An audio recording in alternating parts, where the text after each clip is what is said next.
that everyone can hear me okay, and that I sound okay coming through the speakers. Um,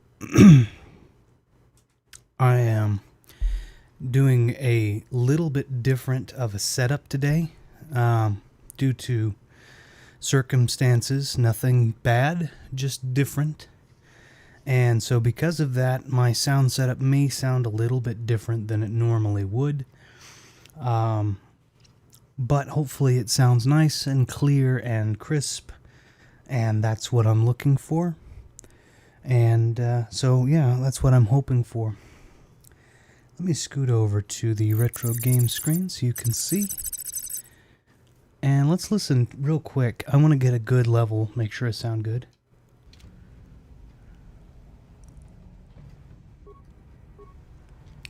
I'm not sure really quick what that sounds like.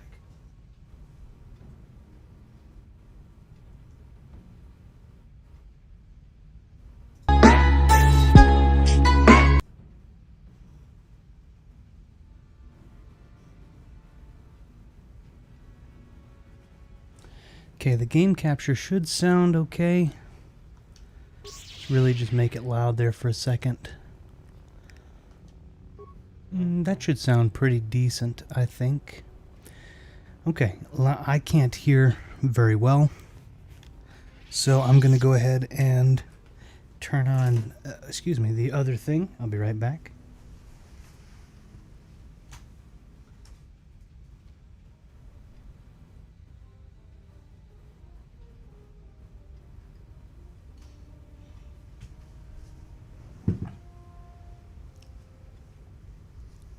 I'm not sure what that was, but that was loud sounding. Okay. Very nice. Okay, so my apologies for being away. It has been a time, and so I apologize. I may sound a little out of breath. Things are going to sound a little different right now just because of the... Let me do it this way. Oh, that's a loud sound there, but hopefully that's not too bad. Just having kind of some different things here, but hopefully it all sounds good. There we are. Hopefully it all sounds pretty good and clear, and like I said, things are a little different right now, so that's the idea. And AR says, "Hey everyone, hey AR, how you doing? I hope you're doing well.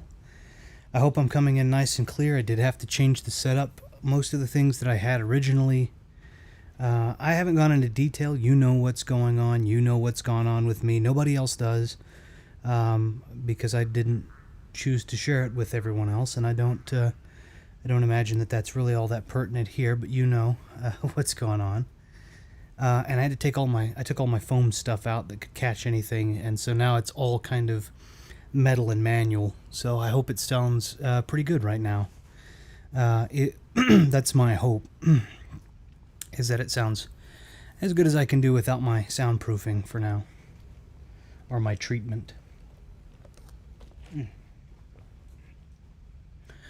I hope you're having a great day as well. I decided to give a shot to this, try and stream, kind of see how things are, finish a game. Not too bad, thanks. Good, I'm glad to hear that. I'm glad to hear you're doing well.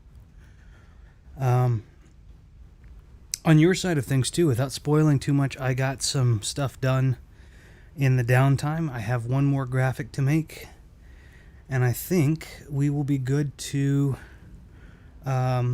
do a first run whenever you are ready. I will send you the blurb of what I kind of had highlighted to make sure you're okay with it, and then see what you want to do from there and when you want to do it. But I should be able to talk and all that good stuff. So if you're wanting to go ahead and move forward with that, I will get that sent to you in a day or two maximum, and we'll be ready to move forward with first formal episode if you want to do that. So I'm excited about it, but at the same time, whenever you're ready, I kind of slowed things down here, so it's on your watch whenever you feel comfortable. When we last left off, excuse me. Oh, nice. The people I asked, by the way, expressed some interest too. Fantastic. Yeah, I would be happy to have them. I got to speak. Sounds good. Just send away when you're ready. Sure. Yeah. Okay. I'll send the blurb, and then I'll just kind of send a show of what the graphic looks like. The graphic's fairly simple. It's just a graphic that's audio responsive. I had to find a different way to do it, so it was kind of tricky, but and yeah, some of the people that are getting involved in that, which I'm super excited about, are they seem really, really cool from what I could see. So I was excited to hear that there were other people that wanted to be involved as well. To get everybody caught up really quickly, for anyone who has been watching this... Oh, let me get rid of this.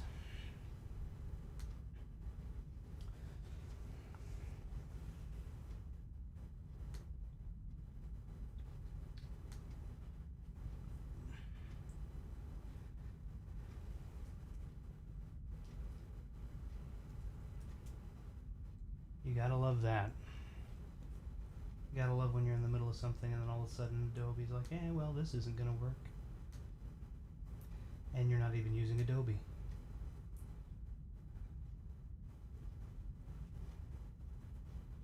Okay.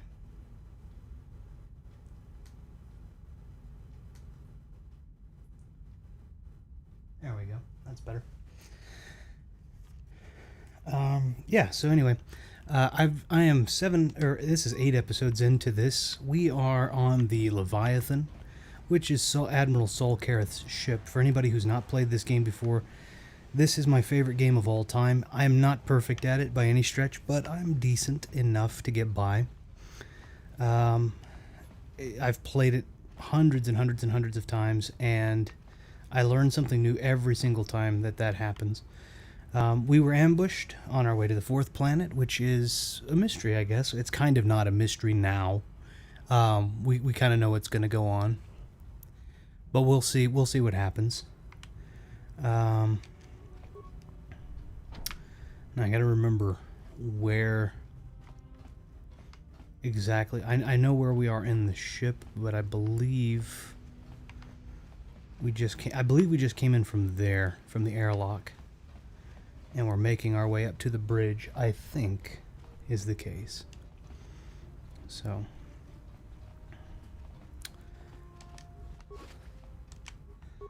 No, it looks like we've already committed all the murder on the bridge. Okay. That's good, then that tells me that I can just pick this stuff up.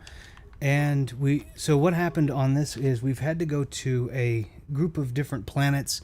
Each planet has its own thing, and we've been trying to find star maps, which we're supposed to have secrets to where the other Sith Lords went. And for whatever reason, those Sith Lords didn't come back unscathed, and so we're just trying to figure out what's going on. I could easily slice this. Let's just open the docking bay doors. And that's fine. AR says, I've been wanting to play Jedi Fallen Order and Battlefront 2 lately. Been in a Star Wars mood for some reason. There is no wrong reason. There's no... Being in a Star Wars mood is almost a constant good, in my opinion, so no worries there. I love talking Star Wars, too, so...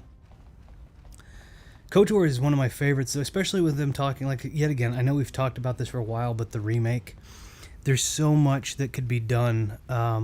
I don't want it to really be a remake. I really want it to just be a remaster. But if we can get kind of even about 20% of what this was, it'll be decent. It won't be this, but it'll be good. If they can do something revolutionary with this again, I would be really impressed. I don't anticipate that, and I'm not quite holding my breath for it, but I would really love it if they could do that. Alright, so ideally, I guess I should figure out where exactly I am. Because, okay, I'm just making my way back to the elevator, I guess. Most of this should be cleared out from where we were before. Now, we also know that Saul Kareth it has... Uh-oh. We know that Admiral Saul Kareth had talked to Cartho Nassi, and I hope that's not too loud. Please let me know if that balance isn't very good. On my side, it seems to be okay, but it's not. I can't hear it the same way you guys do, so... Let me move it this way. Has the Star Wars Vision show launched yet? Yes, I believe it's 9 episodes worth have launched on Disney+. They are... At present, they are up and ready. Okay, well, that was a Grenadier. I have not yet seen them, though, to be completely fair. I really want to see them. So my understanding, this is my understanding, and yet again, could be a bias that is being portrayed in some sort of media here. But apparently anime is really doing a lot better. Eastern anime is doing a lot better than traditional quote-unquote Western anime. And I don't know why specifically that is. So if it's just because the people that are doing the anime are just filled with fresh ideas or whatever, I'm not sure. So I'm really excited to see it, but I wanted to take the time to appreciate it, and of late I've had some... I didn't feel like I would really be able to appreciate what was going on. Just circumstances, of course. Audio seems good, all good to me? Good, okay. Just wanted to make sure that the balance was good. Don't want you to be getting a... There's going to probably be a little, I hope not, but a little echo just because, like I said, all of the stuff that I use to usually sound treat things and keep the sound from bouncing, I had to take off. So it's all very bare bones. And this room is in and of itself not treated. So I'm trying to compensate for that by keeping the mic close and off axis and tilted and all those good mic tricks you learn when you're doing voiceover. Yeah, I've also heard anime and manga are demolishing DC and Marvel. I have a theory on why that is, but I feel like that it... I feel like that it gets too... I feel like it gets political, is what I'm going to say. And I don't want to get political. I'm here. I don't want to get political. That's all there is to that. I feel like that the reason that things are different is / are politics, but I don't want to get political on it. So my speculation is, I mean, you can infer that it is in some way political, but I won't go into detail. It's just not a...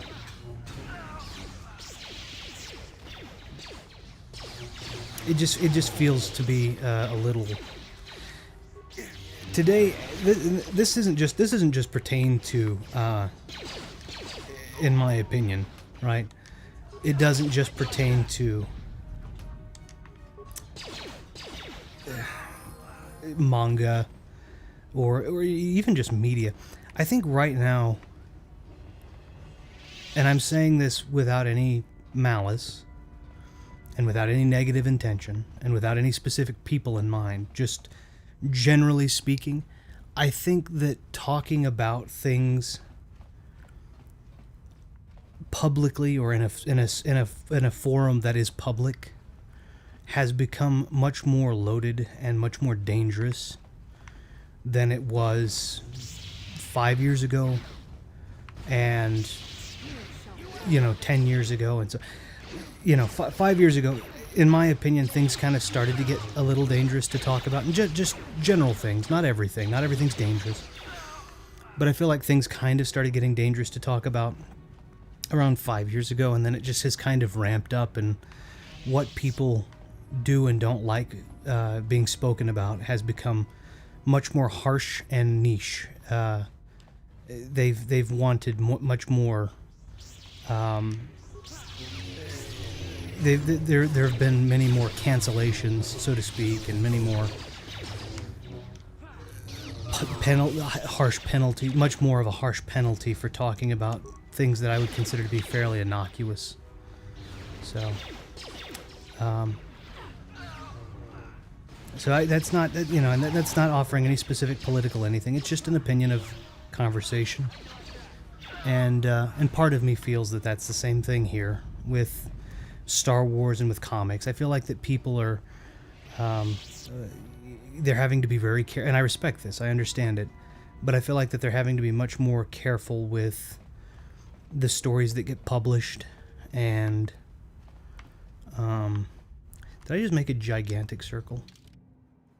I sure did, didn't I? My goodness. I feel like that people are having to become a little bit more, maybe not even a little bit, a lot more careful with what stories are getting published and what stories they want to tell and what characters and what things are and aren't included. And I think that that's difficult for a lot of people. And I feel like it's such an imperfect science. I mean, being social is such an imperfect science already, so it's really difficult to do that. So there's no shame in it, though I'm saying this, like I said, not as a political thing, just as a, I understand kind of piece.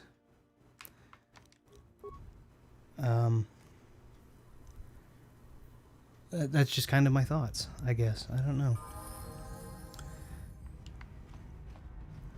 And you may disagree, and that's okay too. I just, It's Cantorus. We took care of the guards.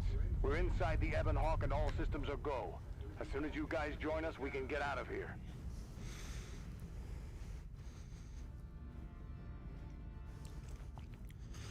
Eric says, I've got to go, mate. Really looking forward to starting that thing.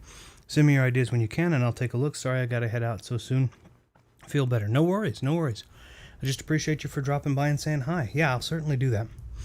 I'll send the blurb pretty soon, and then I'll just show you what the graphic is. But yeah, absolutely.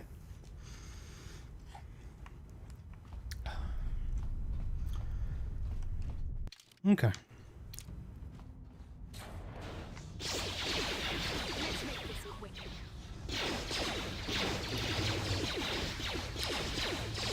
So one of the things that I really liked about this story, and this is the KOTOR story,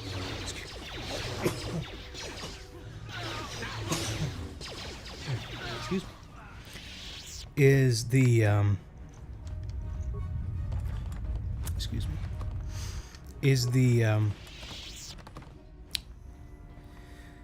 this game came out in 2002, I think. And at that time, you have to think of what was out at this time, right? So the latest Star Wars movie would have been Episode 2. We were still waiting for the awesomeness that is Episode 3. In my opinion, of the original 6, Episode 2 is the weakest. Uh-oh. I probably could have gotten by without opening that door, but I didn't choose to because I'm a dummy. That'll do. And so 2 was, I mean, there was a lot of fresh, I remember seeing 2, not only in theaters, but I remember seeing the ads for 2 in theaters, and the wow factor was just the little things, I remember.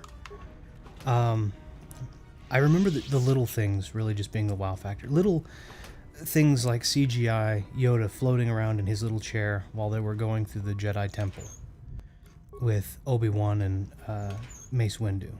That was part of the trailer. And of course I saw the movie and I was like, oh, this doesn't really make a lot of sense. It was kind of slapdash and kind of quick, and I still stand by that. And of course I think 3 is just a masterpiece of a show. Honestly, I think it's stronger than 6 but weaker than 4 and 5. Personal preference. And but there weren't a lot of surprises, right? I mean, we were waiting for 3. And the reason we were waiting for 3 is because we knew what happened, and we just wanted to see that. We wanted to see 3 happen. We wanted to see Anakin turn. We knew it was coming. This one did a great job wherein it didn't give that expectation. It didn't give you the expectation. It just was like, hey, here's the story. You're going up against the big bad guys. Uh-oh. I don't want to... Oh, okay, well, that's fine. Can I just, yeah, I can. Just drain some life here. And I'll take it back. I don't care. We'll go back and forth. I don't even care. This story did a really good job of setting up. There was just no expectation. I didn't expect anybody was going to come in. I didn't expect anyone was going to come in and do anything. And then the story was really good. And the characters were really good. And there was just a lot that was... Can I talk? Let me see if I can talk to that, because I probably should further the story. How can I help? No. Then I suggest we... I don't know if I can follow through with the... I don't know if I can follow through with the story part that I wanted to, but that's okay. With the ending that I wanted to, rather.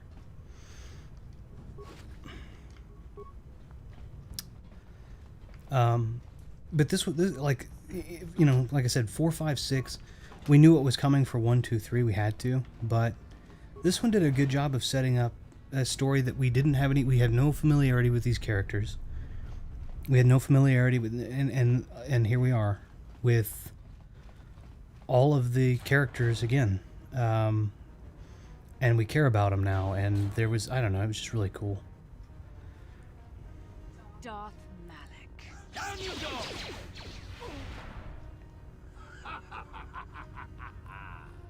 I hope you weren't thinking of leaving so soon, Bastila. I spent far too much energy hunting down you and your companions to let you get away from me now. Besides, I had to see for myself if it was true. Even now, I can hardly... And this is really, I like this a lot, Tell me, because why did the Jedi spare you? they did some stuff. Is it vengeance? I'll show you this. This is, so giving you a preparation, if you haven't yet. I'm going to go ahead and just be kind of haughty about it. As is the outcome. I am actually surprised this confrontation did not happen sooner. Given how powerful... So this is really cool. This is where the twist comes. Even the combined power of the Jedi Council couldn't keep your true identity buried forever, could it? So all of what you're about to see, even though it's pre-rendered, right? The Jedi do not believe in... All of these lines were said in conversations that you either could have had or did have, most likely, with these characters. The Council would not normally accept... So she told you that when you were talking with her. Jar says this when you were talking with the Council. The first thing that you get told on the Taurus apartment when you have the first conversation with Karth is that. So these lines are all key to what we are about to learn. Kashyyyk. Manan. Korriban. Revan visited each of these worlds searching for clues to reveal the hidden location of the Starforge. The lure of the dark side is difficult to resist. I fear this quest to find the Starforge could lead you down an all too... Of course, R.I.P. to Ed Asner, who passed away fairly recently. Who I absolutely loved, by the way, as especially as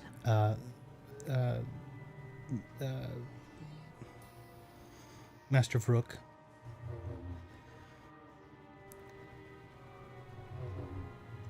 And so we spent this entire game chasing down, with Bastila, Revan's apprentice. Our belief was that Bastila had killed Revan aboard his ship, or that Bastila had been aboard the ship while Malik fired on it. But the truth be told, for anybody who hasn't been following up to this point, this is a spoiler. We have been the Dark Lord of the Sith the entire time. The guy that we have been chasing and fighting against this whole time is our old apprentice, not the other way around. We were the big bad. Our mind was erased.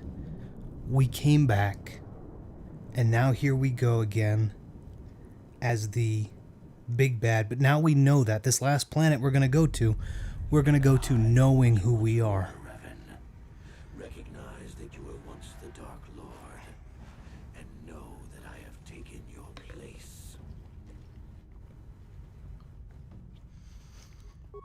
You do not yet remember, Revan? The Jedi set a trap. They lured us into battle against a small Republic fleet. During the attack, a team of Jedi Knights boarded your ship. The Jedi strike team captured you, and the Council used the Force to reprogram your mind.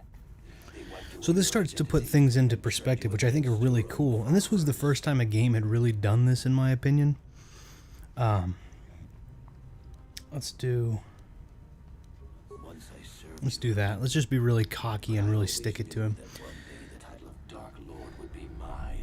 One of the things that I really love about this, though, like I said, is you are the big bad, which is super cool. You've been spending all of this time hearing about how awesome this guy was, and how dangerous he was, and what all he was doing, and this and that and the other.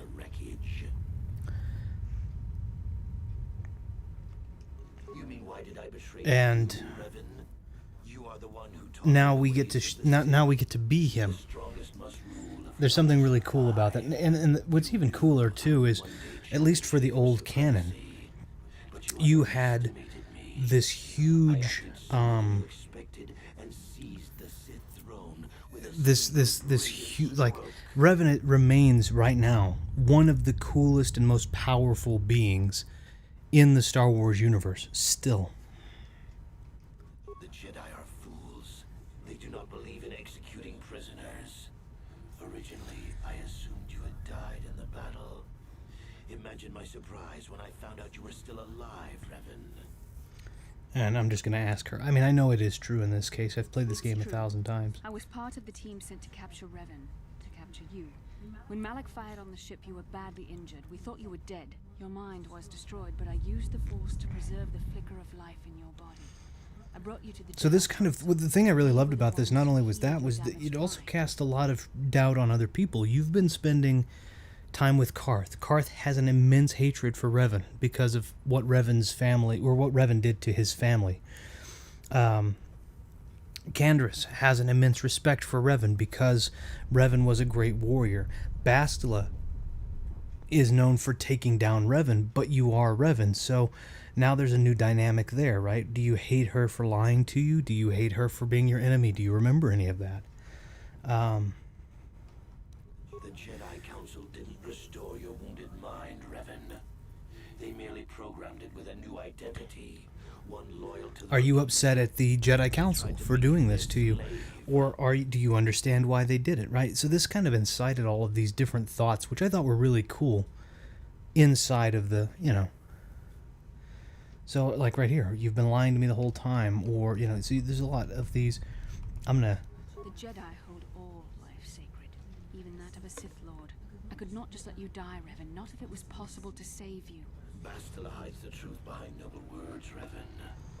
The Jedi needed the memories buried deep in your wounded mind. There was no other way to bring them out. They had to keep you alive.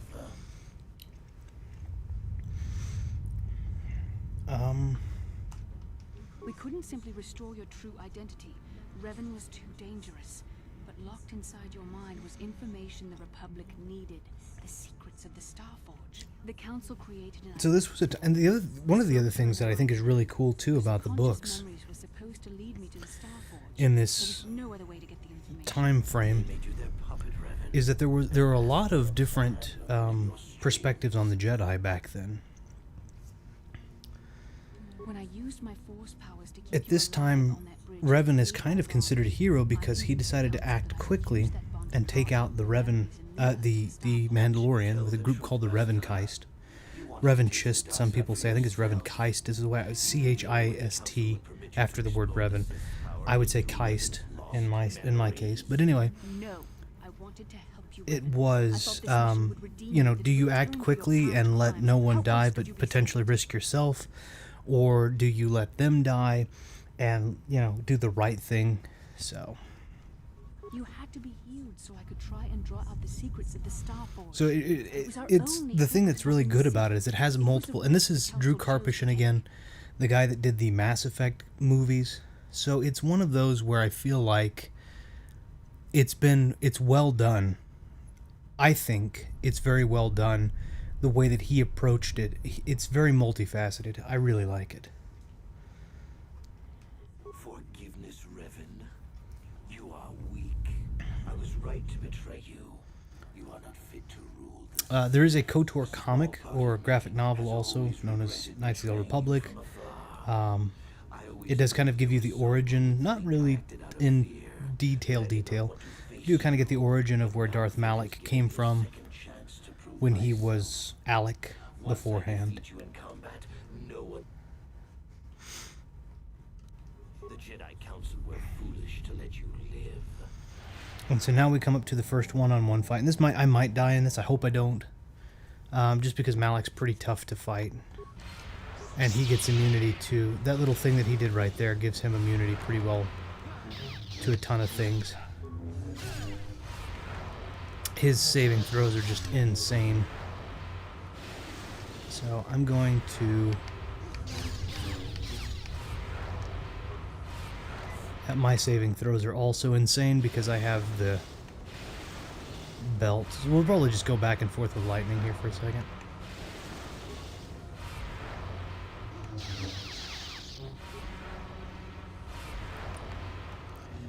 It's not, I mean,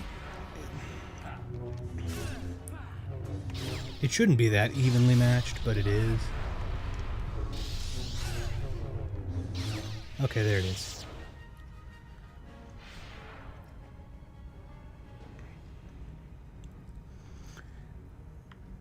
The reason that took as the amount of time that it took to do that is because he has that first thing that he puts on himself is a force immunity kind of resistance thing, I think. And so 90% of what you have will fail in addition to his natural resistances. And on the other side of things, I don't have natural resistances, but I have an implant that prevents most of his powers from working. Because most of them are mind affecting and such. So his force lightning is just based off of my, and I guess I'll take a look at that. Most of my stuff is pretty basic, even still. I'm a level 15 technically, so I'm a level 7 soldier, level 8 Jedi consular, with fairly basic stats, wisdom and strength being my dominance because of the soldier and the consular part. And honestly, my will and all that's decent, but if you take a look at the, my, wherever my saving throws would be. Anyway, if you take a look at that, you'll notice it's kind of weird, but it's not super high. Like my fortitude's not ridiculously high. I mean, I'm not taking any negative modifiers. So for anybody who's familiar with D&D, by the way, different, same thing, you know, no negative modifiers. I have a +1 to my worst stat and +3 and +2 to my better stats. So if you're a D&D fan, same thing, same basic premise.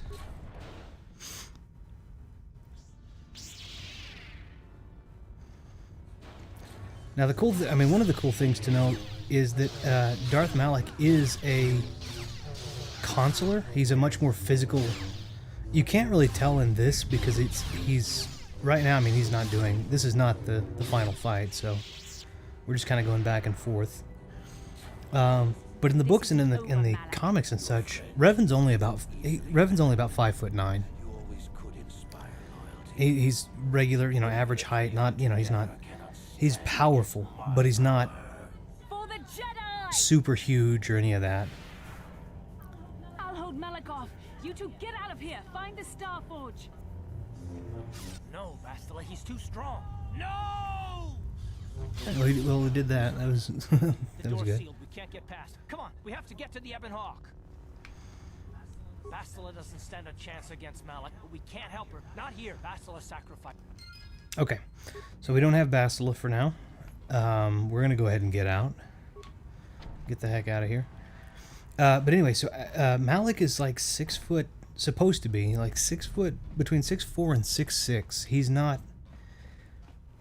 not a little guy. I think he's like 6'4".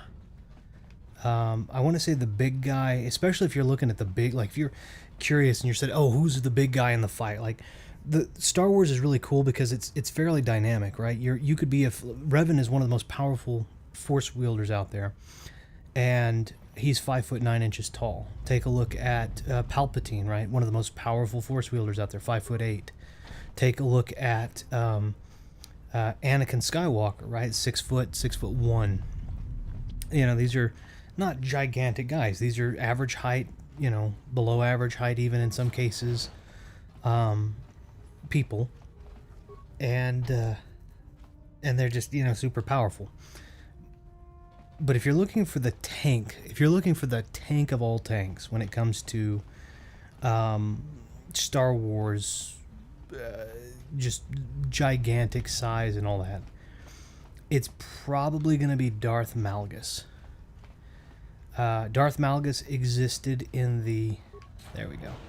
Darth Malgus existed in the Star Wars The Old Republic era, so this is, you know, way after this. This is the MMORPG. He's the main kind of big bad there. And,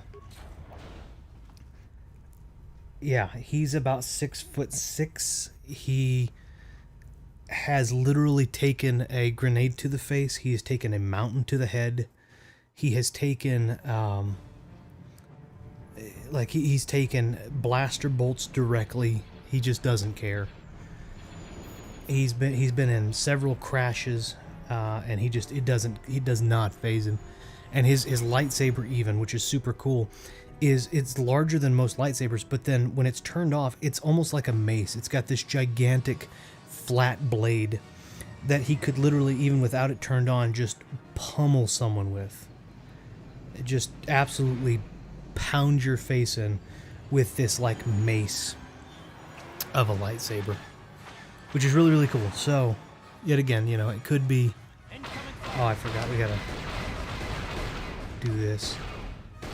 So yeah, if you're looking for like the big bad Sith, from like a physical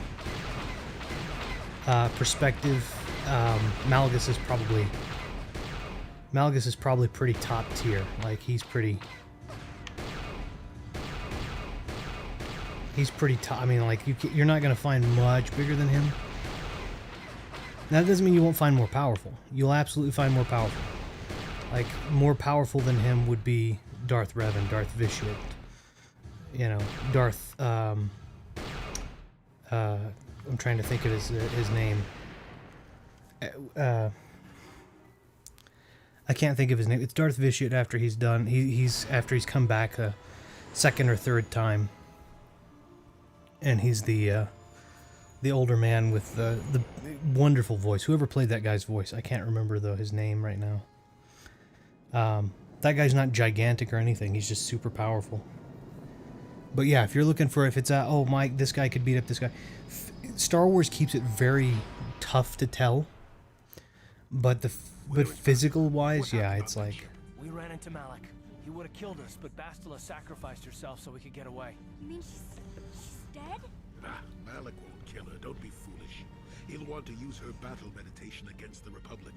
Turn her to the dark side, and the Sith will always be victorious.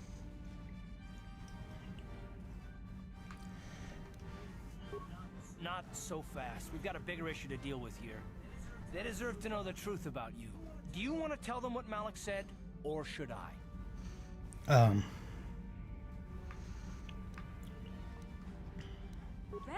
What are you talking about? Is this some kind of a joke? No, it's no joke. The Jedi Council captured Revan and erased the Dark Lord's mind, programming in a new identity. Saul Kareth told me on the Leviathan, and Bastila confirmed it. You're Darth Revan? This is big. Do you remember anything about being the Dark Lord? Just a few flashes. That's it. Nothing more? She's very trusting too. She's supposed to be 14, I think, at this time. Really remember anything about being then it doesn't really matter. Which is kind of crazy because when you think about that, if she were actually 14 at this point, 19 years have passed. She would be 33 now. The whole time we've been chasing after Malik, we've had his old Sith master right at our side, listening to our secrets, hearing our plans.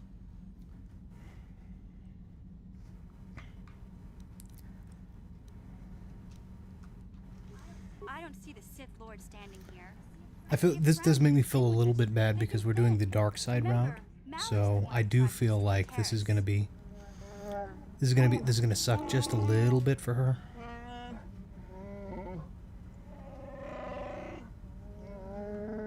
Big Z and I will stick by. How can you say that, Mission? The Sith bombed my homeworld. Revan took away my... Everyone knows it was Malik who gave the order to attack your people, Karth. You can't blame Revan for that. It, all makes sense now, Revan. I've won.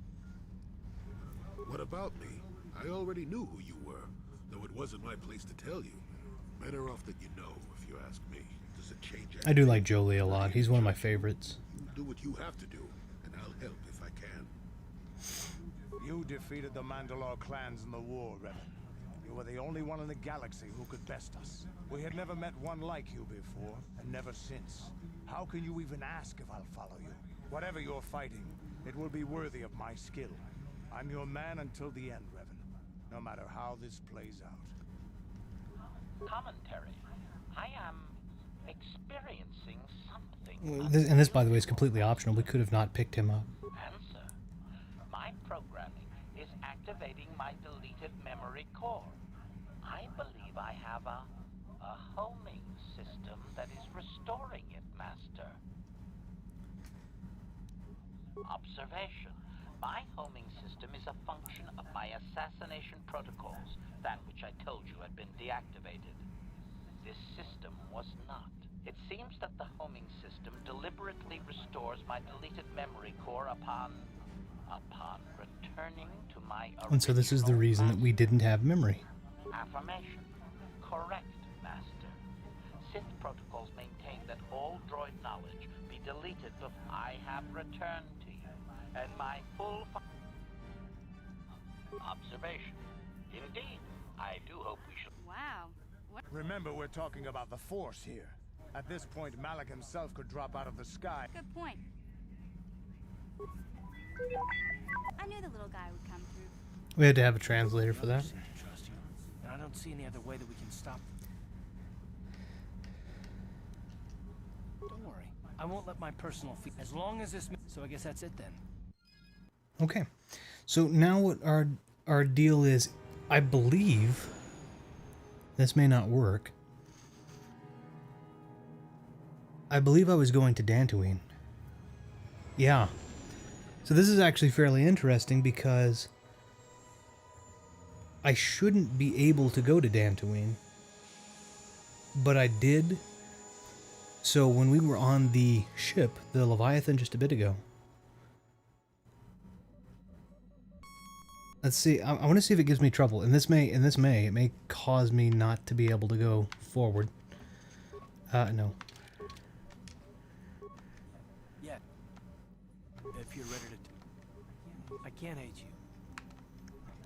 We'll run through this really quickly. But one of the things I think is pretty interesting is before you go to... What's supposed to happen is before you go to the Leviathan... or when you go to the Leviathan, it's supposed to tell you that Dantooine's been destroyed and everyone's been killed. And I went to it anyway, because I just happened to do it by, yet again, happenstance. So right now, I believe, technically, we're going to see an anomaly, which is Dantooine not destroyed. Oh, wait a minute, what?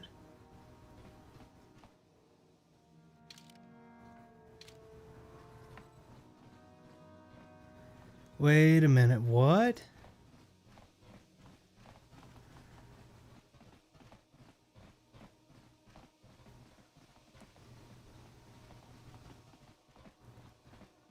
Okay, alright, well, so yeah, we saw... That's a weird glitch. So what was supposed to have happened is I was supposed to have gone to Dantooine because that's what I chose to go to. And Dantooine is supposed to be, story-wise at this point, destroyed. It's supposed to be... The Jedi Academy is supposed to be gone. So the cinematic that we just saw was me going and landing on Dantooine. However, getting off the ship, I am now on Korriban, which is technically the correct last planet for me to be on. So that was just a glitch.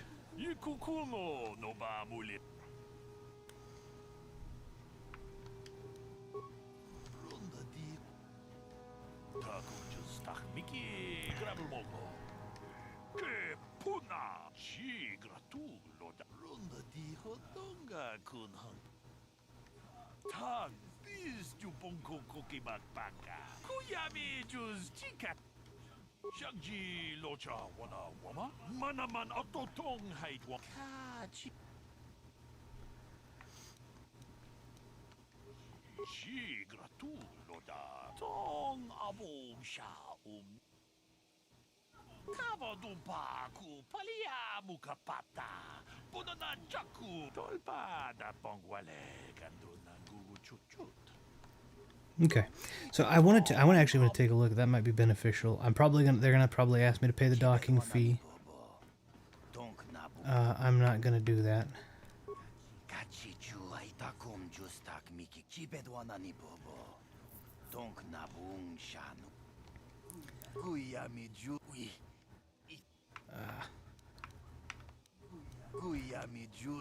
Okay, I'm just gonna leave. I don't think I've paid a single docking fee. Okay, so here's where we can be decently cruel. No, that is the wrong answer. This is probably the planet we can be the most cruel on because it is the Sith Academy. All right, one more question. There's a lot of you trying my... All right, let's say you become a Sith and I am your commanding officer. I give you an order to spare the life of an enemy. Do you do it? Of course, Shardan. We would never oppose you. No. Mercy is... No, you don't. Bah, I can't. You, Jedi, you're looking to... Let me pose a question to you. Oh, this is... I wasn't talking. I'm thinking to spare them the effort of being killed and do it myself. Or perhaps a bit of humiliation is in order. I could easily strip off their tunics and make them run through the colony. Or they could lose all control of their bodily functions. What do you think? We didn't do it. Silence. It's not what they did so much as what they didn't.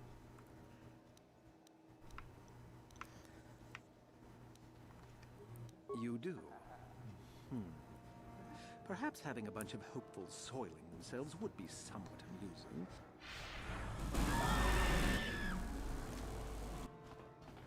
I couldn't remember what the animation for that was. Let's see. He could be worse. Honestly. Garth, I try not to think of... the horrors of... I'm not a warrior. Nice speech.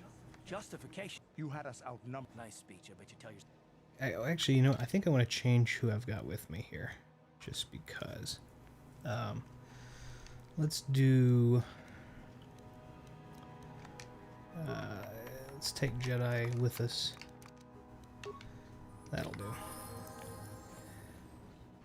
This is the planet where you can actually be the most despicable. Look here, my dear friends. I believe that's the last show. I don't like her. Led by a Jedi, no less. I hate Jedi. Well, if you'd seen us before, we would... Oh, I forgot Jolie has no clothes on. Sorry. Looks pretty fresh. That's what I thought. Well, quite literally, whether you... How precocious. I didn't think it was... Neither did I. A brave face, perhaps. What do you say? Amuse us.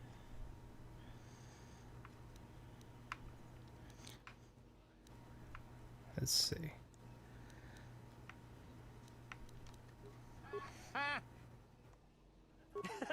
Yes, I suppose that wasn't too bad.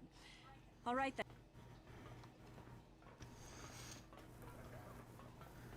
I don't remember what all the responses are in terms of the Darth Revan thing. I know you get a chance to kind of flaunt that, but I don't think anyone really believes you. Got something on you. You got yourself a fast... Or it could be... I'm old, you know. Anyway... Let's see.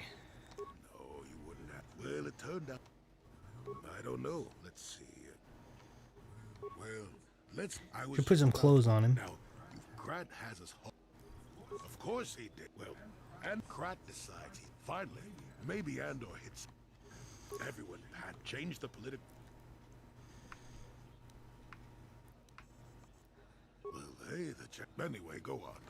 Okay, so let's, we'll also give him a lightsaber because he should have one. I don't know why he didn't automatically have a I thought I had already given him one, but oh well. We'll give him this green one. Let's give him some... Okay. That's a bit better. What? And I'm looking for... I want to see if I can find... I should be able to afford decent amounts of things here, so... You've heard of that office. This could put back to you. Well, what? We do some mining here. Our starport is... This office is... If you're in need of anything... Let's see. I'm looking for something that has... I think most of this is not going to do it, by the way. XR Coon's battle suit, which is pretty cool. It's actually really neat. Craft.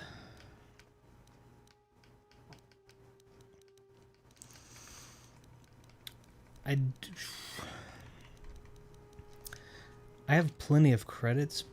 I kind of want XR Coon's battle suit, but I feel like that some of the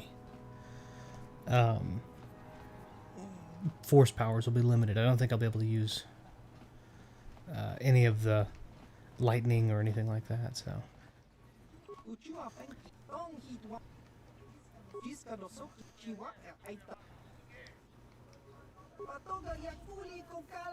Let's see.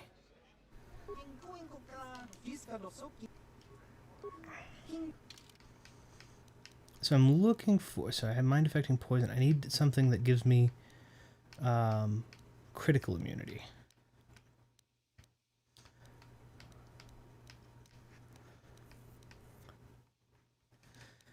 Immunity to critical hits, in fact.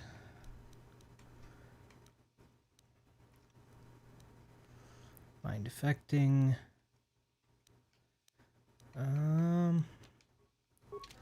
Let's look at the regular.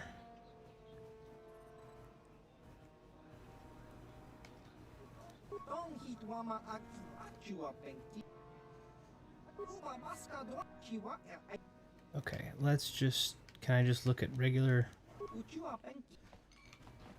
items? I'm looking for something that'll get me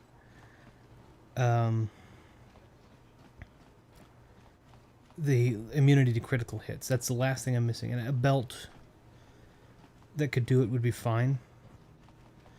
Do you sell stuff? Weapons mostly. Okay. That's... Okay. So I think most of this is going to be offense, not defense. Yep. Okay. Let me see if I might just want to buy this XR Coon armor just to say I can or have it. I suppose. Yeah, I'm familiar. Let's do. You certainly can. All right. Let's see. Let's see. Flexible personal 40 years ago. To his defeat 40 years ago, he was rarely without considerable yet flexible personal armor. I'll buy it. I think it's gonna restrict me from using force lightning and such, but I guess I'll see that in a minute.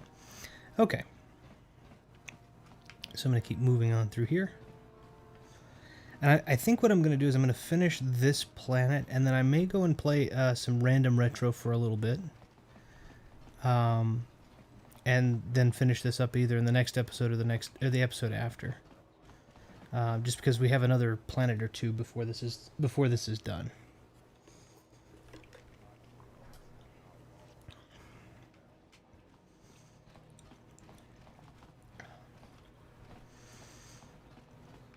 Okay. I need everyone to go, please. One of the things I did really like about this is that I love the way that they did the reflections. I felt like the reflections were really nice.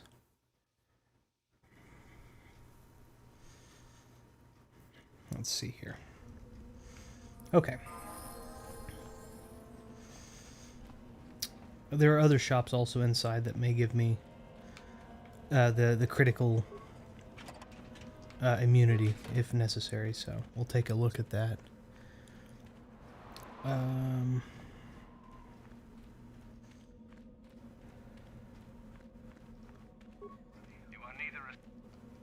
I see. And on your ways. You are neither a Sith. You must be admitted. So we're looking for, in this case, we're looking for prestige. Leave me be. No, you may not. Leave me be. Isn't that obvious? Good. Let's see, hold on. Got something. No. Oh, I get it. Let's do, Please. You'll get your...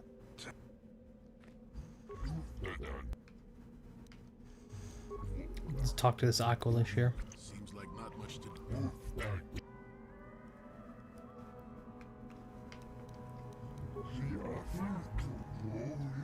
Okay, let's talk to Mikkel. Is there something specific? And what if I am? That is the whole point. Idiots. Oh, it is. I wonder which one. You should not talk. Why not just shoot them where they stand? It is a bit boring standing out. They'll still be here in an hour or two, surely. I suggest you run along before I decide. Which, of course, he couldn't because I am. Oh, hold on, let's do just for fun. You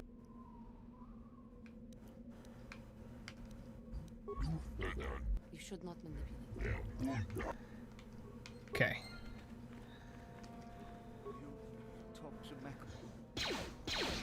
Let's see what else.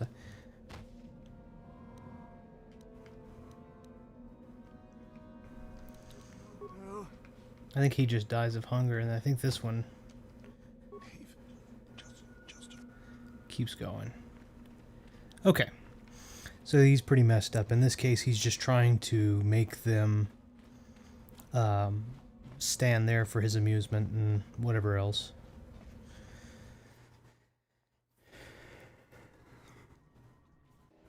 Okay. So I need to find, and I can't remember, I think she's over here actually, Ban. This is where things kind of got cool, in my opinion. Is there something you need? You think me a fool? You are far from the first Jedi who has come here after... Who am I? You must not have been in Korriban. Luckily for you, I am in a charitable mood. I am your Ban, second only to Master Uthar. I am the one who decides which of... And yet, here you are in Little Korriban, just by accident. We wield ultimate power, I would consider that an amusing ploy to try and enter the Academy. What about Revan? Revan is dead. You may have a natural gift for the Force, human. So see, no one believes that you're Revan. You are. It's true. But nobody believes that you are. We make no apologies for of those who come to You know the name. Malak is the strongest of us, and the strongest always rules. At least until that is our way.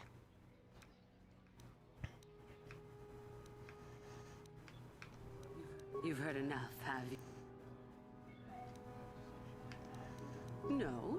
Why might that be? Obviously you are a Jedi. One who is very strong in the Force, it seems. Perhaps none. Perhaps all that with that kind of power. You must not think much of Sith Masters to try that little trick. But I do desire a real answer to my question.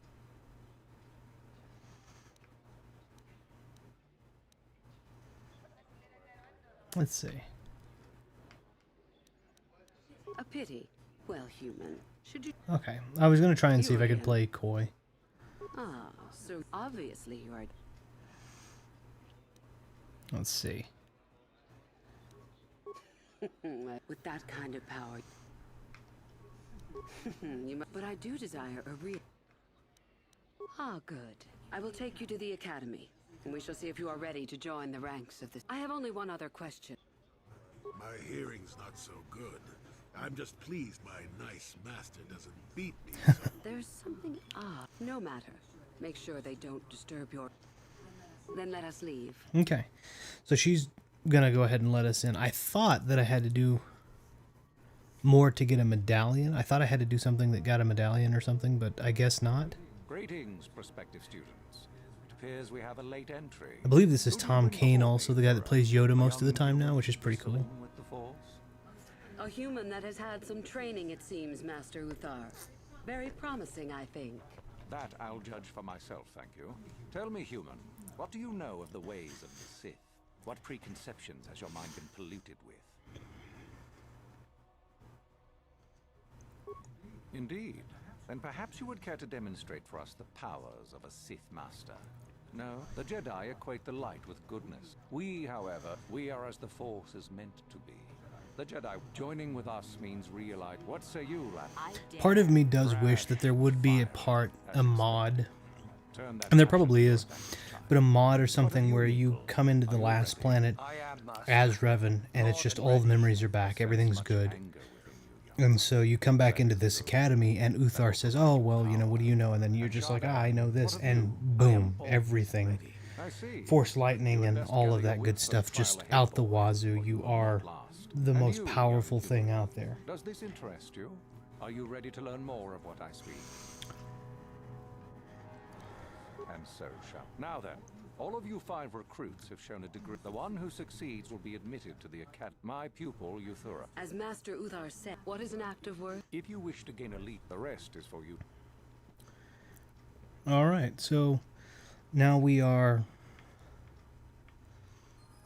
Alright, we're dark side, and I think I get free clothes in here, but that's mine is better. Now I can make friends with Euthura as well. Ah, there. Absolutely. As a matter of fact, I am good. As I said, once that occurs, there you and I will be. The tomb is an ancient. You don't say. Reaching that map. Is that such a daunt? Master Uthar cannot prevail against. And so it should. I'm so glad you see. I will begin to make preparations for your final. You must impress Master Uthar, the first and easy. Shall I go on? Let's do this.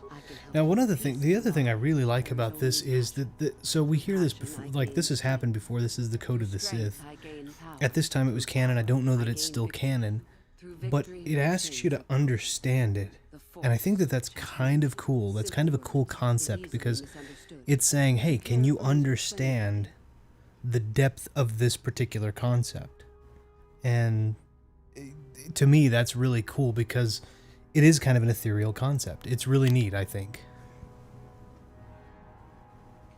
So that's kind of my take on it. Let's see. I understand most of this. And it'll ask a question, which is a pretty.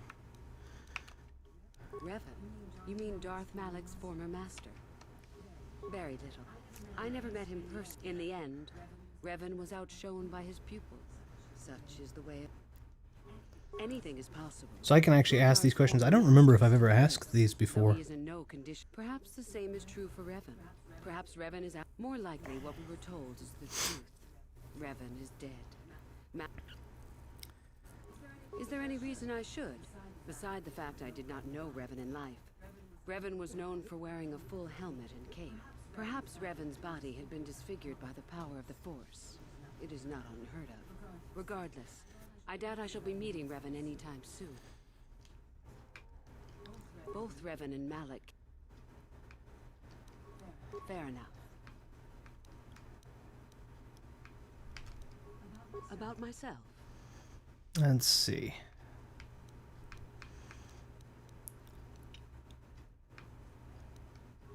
You have had an excellent... Okay, so I can kind of, let's see. What do you wish? I did. You know all that you need to. We can exchange. Is there something else you need? Let's see. I believe I can become more of her friend without the persuasion. Let's see. I did. I see. Nope, just a chance. It's just a chance. As I said, I was determined. I stole onto a car. It was not luck that I rather. Is there something else you needed? Let's see. Thumb Brothers Thumb says hello. Hey Thumb, how you doing? I hope you're doing well. My apologies for my absence. had some very important stuff that came up, and so I've been gone, but I am here playing now. I anticipate hopefully being able to get back to something more regular. Omega Ace is here as well. My goodness. All right. Well, hey, Omega. By the way, my apologies. I had to lurk. Three, four horsemen. Yeah, that's true. We're just missing Viddy. I did see your Castlevania Live Collection stream. Very impressive. Very impressive. I didn't feel well enough, sadly, to do much more than just kind of lay there and listen and watch in awe at all of the awesome stuff you have.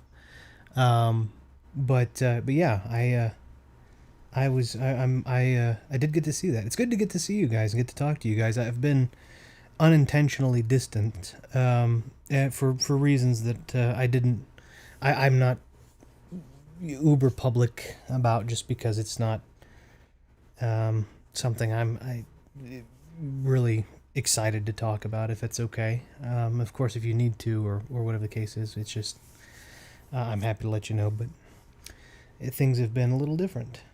I hope you feel better soon. Yeah, I today is the first day I feel pretty solid, I would say, and that's been in a couple of weeks.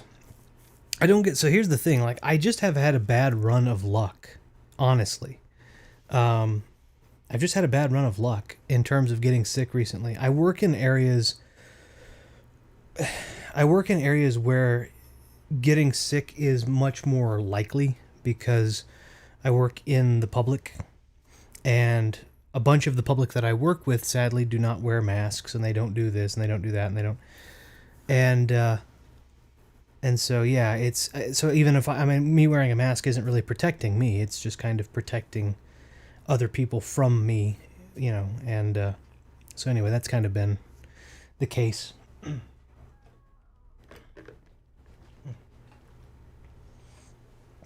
So yeah, that's the take. But honestly, I've really enjoyed it. I don't mean to step back away from the friends that I've made. This is something I don't like to talk about all of the bad stuff that happens. Thumb says, hope you feel better. Thank you. I appreciate that. Scratching my beard. I'm not a big, I love talking with my friends, but I don't like talking about things like getting sick and work stress and such, because there's so much of that happens as a natural part of life. It just doesn't feel like the arena to bring. You guys all have your own independent stresses, and it doesn't make sense for me to come in and bring that to my friends. So yeah, it's okay. I appreciate it. So, but anyway, yeah, that's the thing. I've had a couple of we all visit, participate when we can. All right, fair enough. Well, I appreciate it. It's one of those. It's one of those. Disappearing is kind of one of the things where I found people. I've had a few people, let's put it this way, that have been upset when I disappeared because they'd ask a question. And so, like I said, it's a kind of just blanket statement. But no, I appreciate that. I will not belabor it. But yeah, that's the. But anyway, yeah, I feel better today. I feel quite a bit better, actually. It's really nice. I hope you guys are doing well. Omega, it looks like you were doing pretty great. Like I said, with the collection was awesome. Thumb, I haven't gotten to talk to you in a bit. Hi all. I'm Zap. You said that, and I thought of it in Zap Brannigan from Futurama. You can always reach out and talk with us if you want. Yeah, I wouldn't mind that. It's just I certainly wouldn't mind that. In fact, I think that would be great. It's just trying to avoid bringing stresses into other people's lives. I wanted this to be kind of, I want to be positive, you know. So, yeah, and Thumb, in your case, I only got to talk briefly in that one conversation. That was a while back, so. Of which I am very excited about. Let's see. Let me get out of this. I hope to see you again. So in this one, I'm probably going to do Korriban, and then I'll probably do... Sure.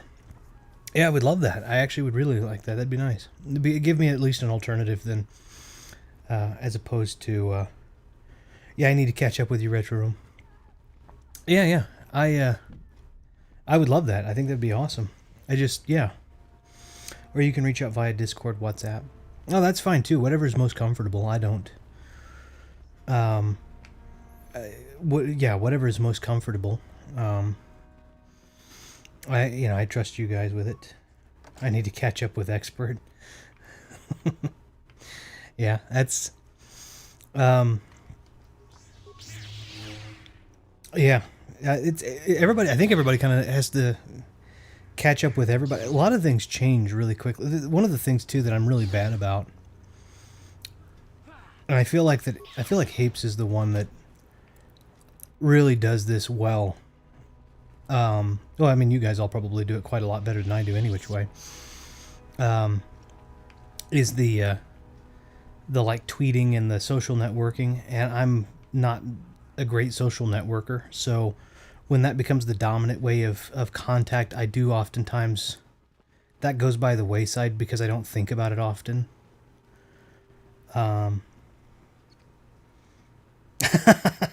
You are. That's true. But I wouldn't want to take that for granted. I wouldn't want to take that for granted because it is personal information. Although I do have, I'll wait. But I do have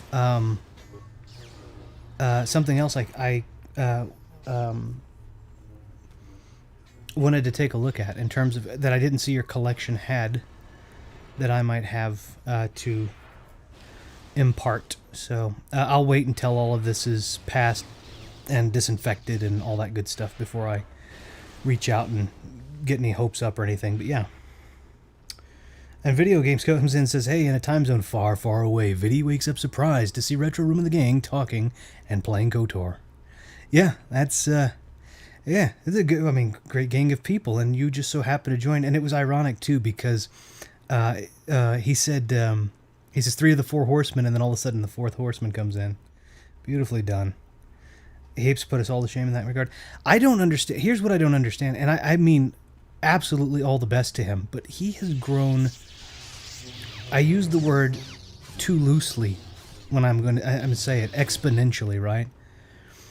He has grown so much more quickly than I anticipate, and I have absolutely no idea how. And that's okay. I mean, the primary function of my channel isn't growth, it's just community. And it remains community, games and community.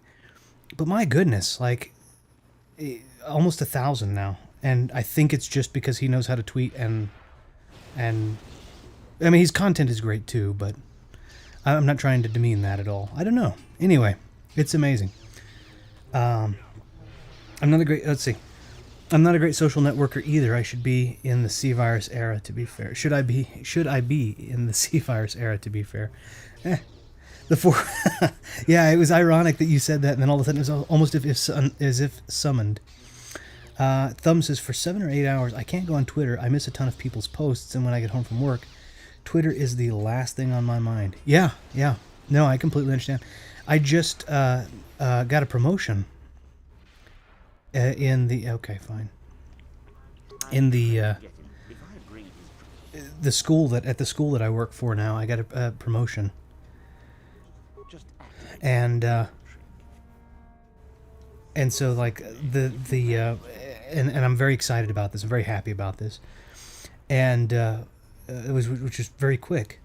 But because of that, like, I agree with you. You work in something similar. I don't know. I think that's kind of all-encompassing, and you don't really think about that when you get back. It's just not one of those. At least I certainly don't. So. But point being is, even as hectic as things were before, I certainly don't think of it now because there's so many new things that I'm having to learn. By the time I get back, it's just an afterthought. It's just like, wow. So, yeah, it's really, let's see. True dat, I sometimes feel as if I should be talking a lot on social media with people because of the C virus, but I sort of don't. Social media is such a double-edged sword. You find really good people on there that you can speak fairly openly with.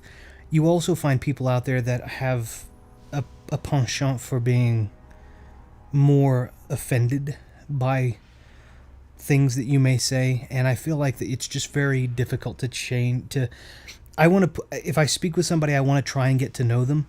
I'm not intending to offend anyone ever at any point. But when I start finding out, like when you jump out there online, it's just so much easier to do that. So I noticed that even with me being in a public forum, I tend to speak more about to specific people because I know those people, or at least I feel like I do. Hello, for sure he grew so fast. He definitely knows what he's doing. He does, and his content's great. His content's super good. It's just something about the networking piece. It's more about community, but heaps has grown. Growth has surprised me. Yeah, he's great. A promotion in most cases, that's a good thing. Oh no, it's a great thing. I'm super excited and happy about it. Thank you both. Yeah, I'm actually quite happy about it. It's super excited about it. In fact, I really enjoyed. I only did the job for like a month. This new one. And I really enjoyed the heck out of it, and they were kind enough to be like, hey, we like what you're doing. Would you do this? And it's a little bit more permanent, a little bit more pay, and I'm like, yeah. So I'm actually pretty excited about it. I'm actually really enjoying it.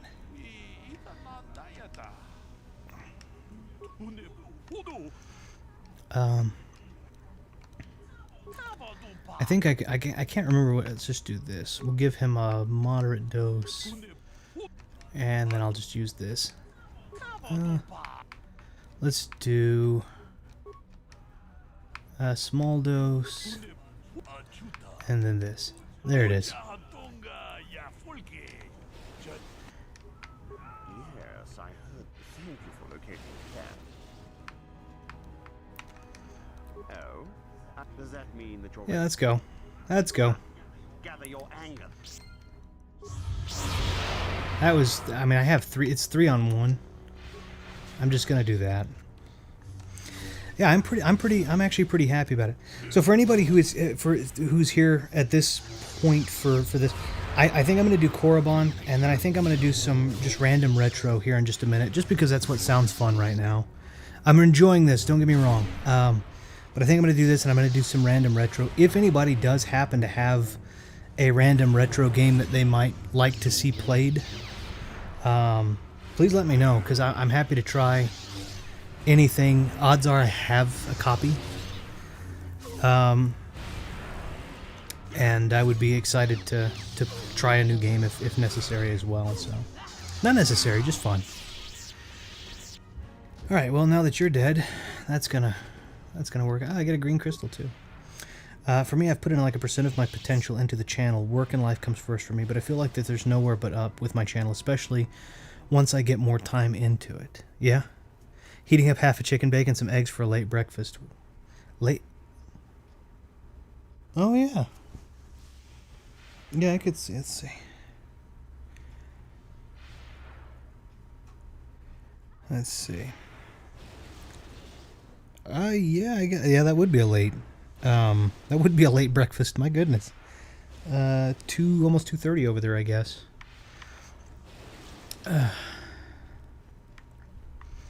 That's good though.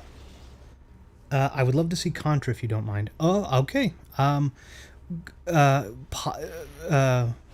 Okay. So, yet again, if you say no, that's okay too. Yeah, I'm a little... Well, I forget the time zone thing, too. Are we talking original Contra, or is it okay if I play Contra 3, The Alien Wars? Are you saying Contra on NES, or are you saying Contra on... Like, can it be any Contra 3 The Alien Wars is one of my nemesis I'm not good at. I woke up about 12:30 and got sidetracked with... Oh, no, I understand. We got up at, like... We didn't really sleep. My wife and I have trouble sleeping. We just don't do it very well. I think she left for a town an hour away from here about 8:30 this morning, and I couldn't. I had other work to do as well from here, so I need to be better about sleeping, honestly. Nemesis. Yeah, I was gonna say it's nemesis. Singular, but at the same time, I don't know why. I decided to do that. But yeah, if it's okay, I mean, if you would like to see classic Contra, I am definitely not a Contra rockstar at all. But I have a long-standing... okay, alright, well, if that's okay with you, I'm not an expert at Contra at all. But 3 and I have a long-standing love-hate relationship, so that's the only reason I asked. But if you want to see I have classic as well. Nemesis. Yeah. Nemesis. I don't know if anyone ever watched it. I was a big fan. I still am a big... Because, I mean... it came out in my adulthood, and I still watched it because I love it. Grim Adventures of Billy and Mandy. And... now I'm hearing that in Grimm's voice, the Nemesusai, or something kind of similar. I don't know. Time zones are an abstract puzzle. It's about 8:30 a.m. at the moment here, so early breakfast. I need to pay attention to what I'm doing really quickly, actually. Time zones are an abstract... Well, and of course, you're a different side of the equator from me, and all kinds of all different things, so... Greetings, young one. Something about the plural of Nemesis is a one-off joke in Buffy. I haven't seen enough Buffy yet to know. Anna's a huge fan of Buffy, but I've watched, I think, maybe 2 seasons worth. And it's good. I like it. It's just, yeah. Okay, let's do... Oh? What? I see. It is a bit... Normally the one who... Perhaps it will be you. This will weaken... Okay. I'm just going back and forth, by the way. You can be pretty dirty in this one. I know the code of the Sith. Then finish the piece is a lie. There's only passion. Through passion, I gain strength. Through strength, I gain power. Through power, I gain victory. My chains are broken. The Force shall free me. Now, this is where he actually asks something. Learn the code of the Sith. Tell me then, true or false? There is nothing worse than love. I think that's false. Well done. I will test you no more. You know the code. Very impressive. Go now. You have done. I can also... You do? How ironic that I recently had his vessel scrapped for parts. Still, you have done well in bringing me in. Go now. You have done... Oh? It is no more... Really? Okay, I'm gonna go double, triple cross him. Gonna make an early supper, and we'll do some cleaning up as I'm organizing my streaming setup. As I made some changes using original hardware for the next stream setup, so I'll see how that goes. This is a good question then, because I had a I want to ask this question especially to you guys, because this is, in my opinion, this might be useful. I don't know if it is. It may not be. But I think you guys would be a good judge of whether or not it is. I did a slapdash live stream. It lasted about an hour and a half. Where I was talking about my gear, my physical gear. And it was kind of just a little show of what my little retro room area looks like. What the retro room is. Triple cross, Belmont style. I don't know why I felt like when you said that it needed to have a Castlevania Judgment super move graphic as that said, like going through the screen. I could just see that. And then hear the, the like uber exaggerated Wicked Child theme play for a second, But anyway, I'm curious. I am just, you guys specifically, if you don't have any use for it, is there utility for it? And if you have specific use for it, would it be worth a stream, not focusing on me, not focusing on it, but just showing exactly what I do to set up my stuff? The reason I ask is because I had someone reach out to me yesterday or day before yesterday, and they were talking about, and the utility of this may be specifically good for this one person, but it may be no one else cares. And if that's the case, I can keep that interaction between me and that one person. But it's how I use the like showing the microphone hookup and the settings and the software and the EQ and all of that, so that somebody could copy it or use it as a template for them to do something else with. Is that at all, does that have any utility whatsoever? Because if it does, I will do one and put it up on the channel. It'll just be a live stream because it's easiest for me to do. And I can show exactly what I do, exactly what my hookup looks like, what my pre-stream looks like, what my software looks like, what my my plugins look, not my software, my plugins look like, all of that. And then, go from whatever, go from there.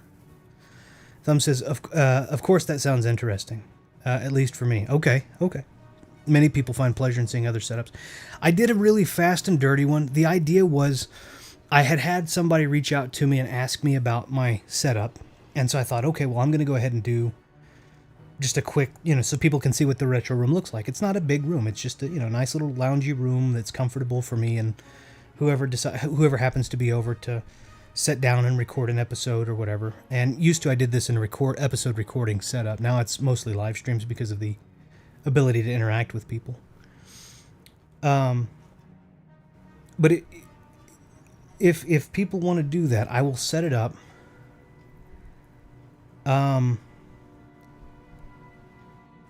Vidi says, I'd be interested in setups, though I will be honest, I'm anxious about a lot of improving my own because I was worn out from it last year and almost decided never to stream.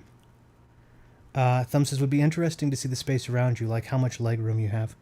Oh, okay, all right, well, yeah, I can do that then. All right. So what I'll do is I'll set it up. I'll put a camera. I'll try to keep it off of me specifically, just because like I said, this channel's not about me, but it is about utility. Victory Leo says, hi TR, give you a heads up, I'm going to save up for it first. I already talked to Anna about it, and there is a figure I just stumbled upon. It's been out for like a year now. Only way to get it is pre-owned. Maybe you and Anna can help me with getting. Yeah, that's fine. I'll talk with her to get the specifics, but yeah, absolutely, I'd be happy to help. That'd be fine. Just, yeah, if you gave her the specifics, I'll get with her on it, and we'll see what we can do. I can certainly do that. Okay, so what I will do, here's what I'll do. I'm going to set up a stream, near future, very near future. I mean, like, I have some time this week.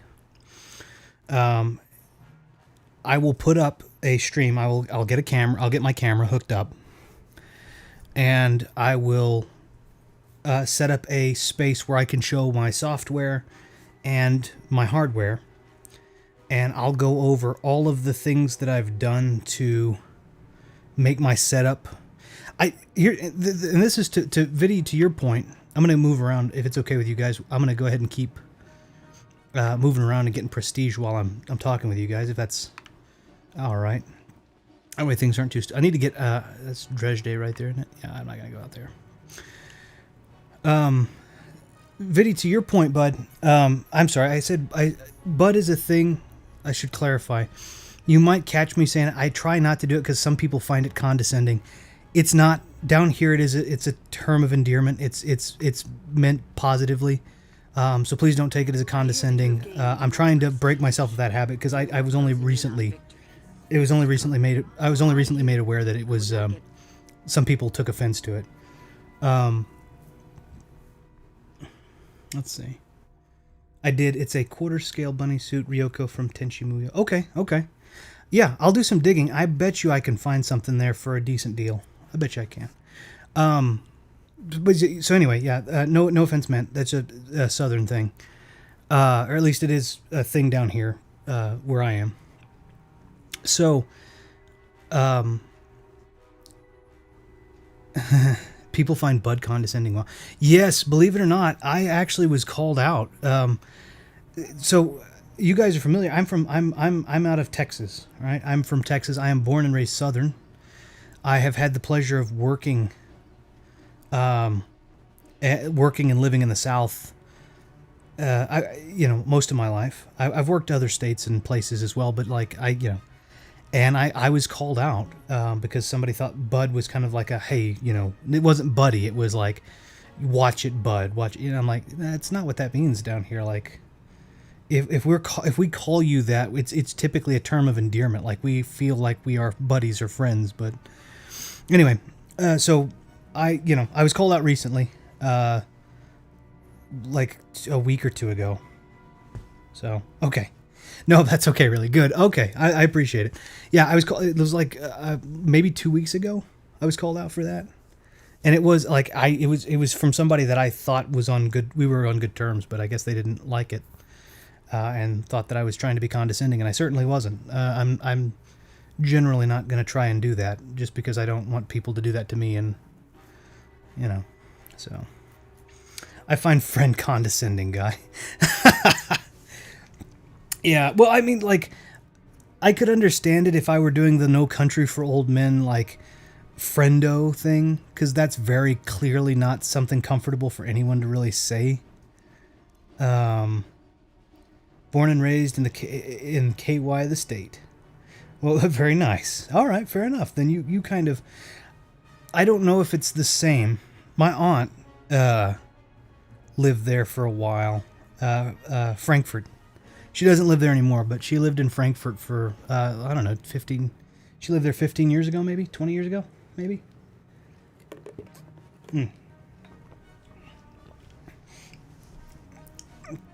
What's that fancy word mean, Ace condescend?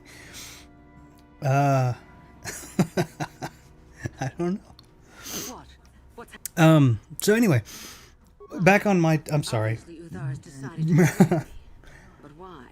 No worries. Then how could he suspect in the end? Let's see. Let me see that.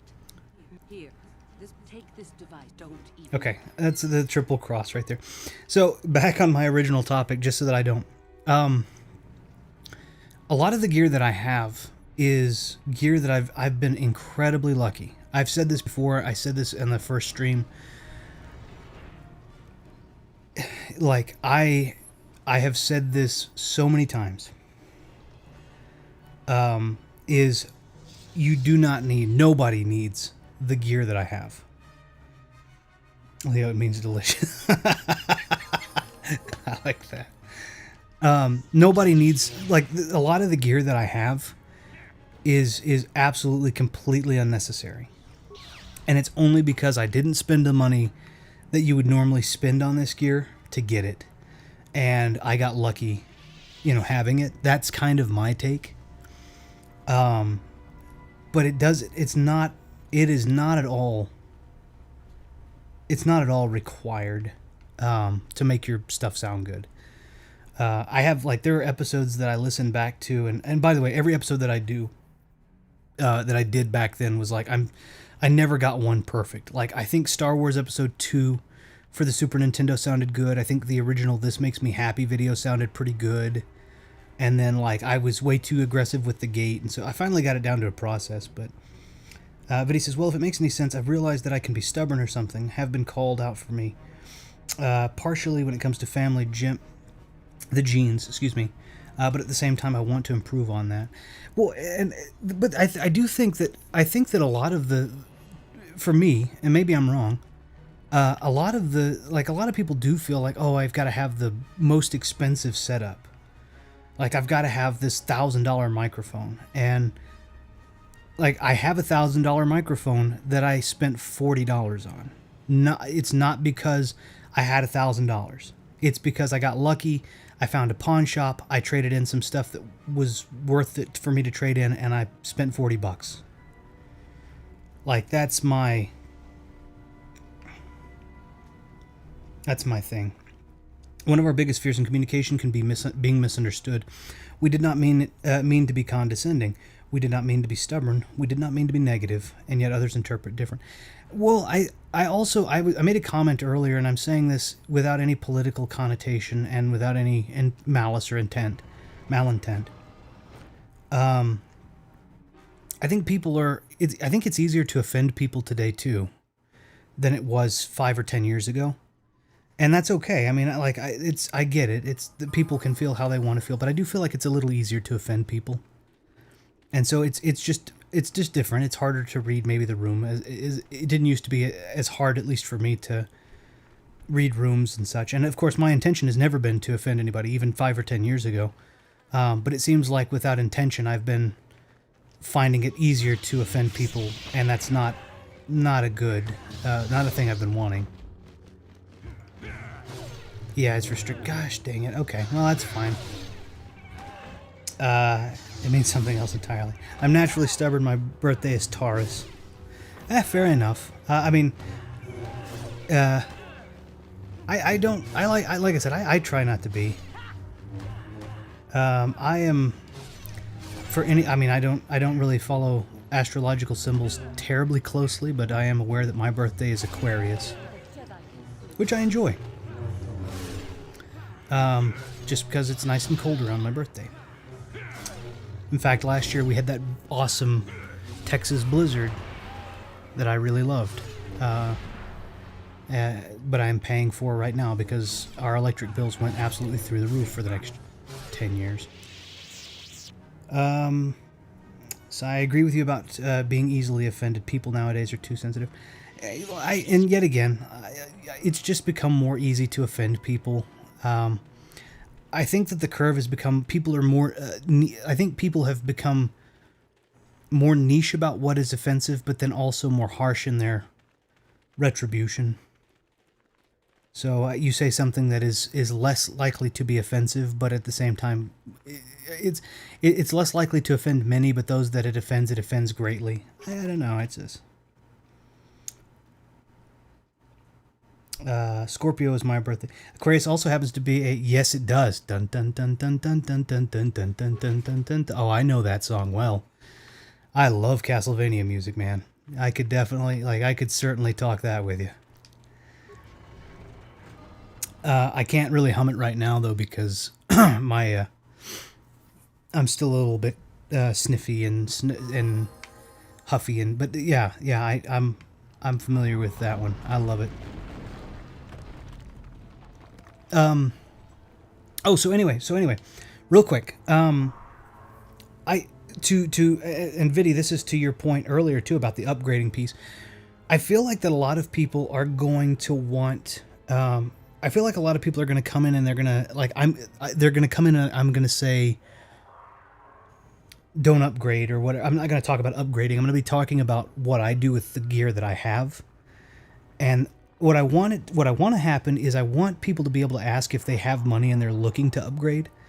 I want people to come in and say, hey, what could I upgrade to? What do you like? I think that's cool. But what I'm going to try to do is show what I do, like what I would do even if I didn't have all of this gear, like what I do with my stuff, what I did with my stuff before all of this gear, to make it sound better.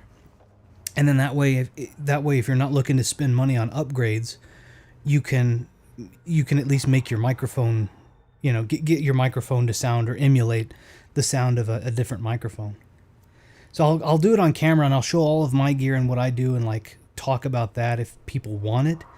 But I feel like I'm gonna put more focus on trying to put tips and tricks in there that I use to kind of make my because if you go back and yet again, not plugging my own channel at all, and so if you don't want to, that's okay.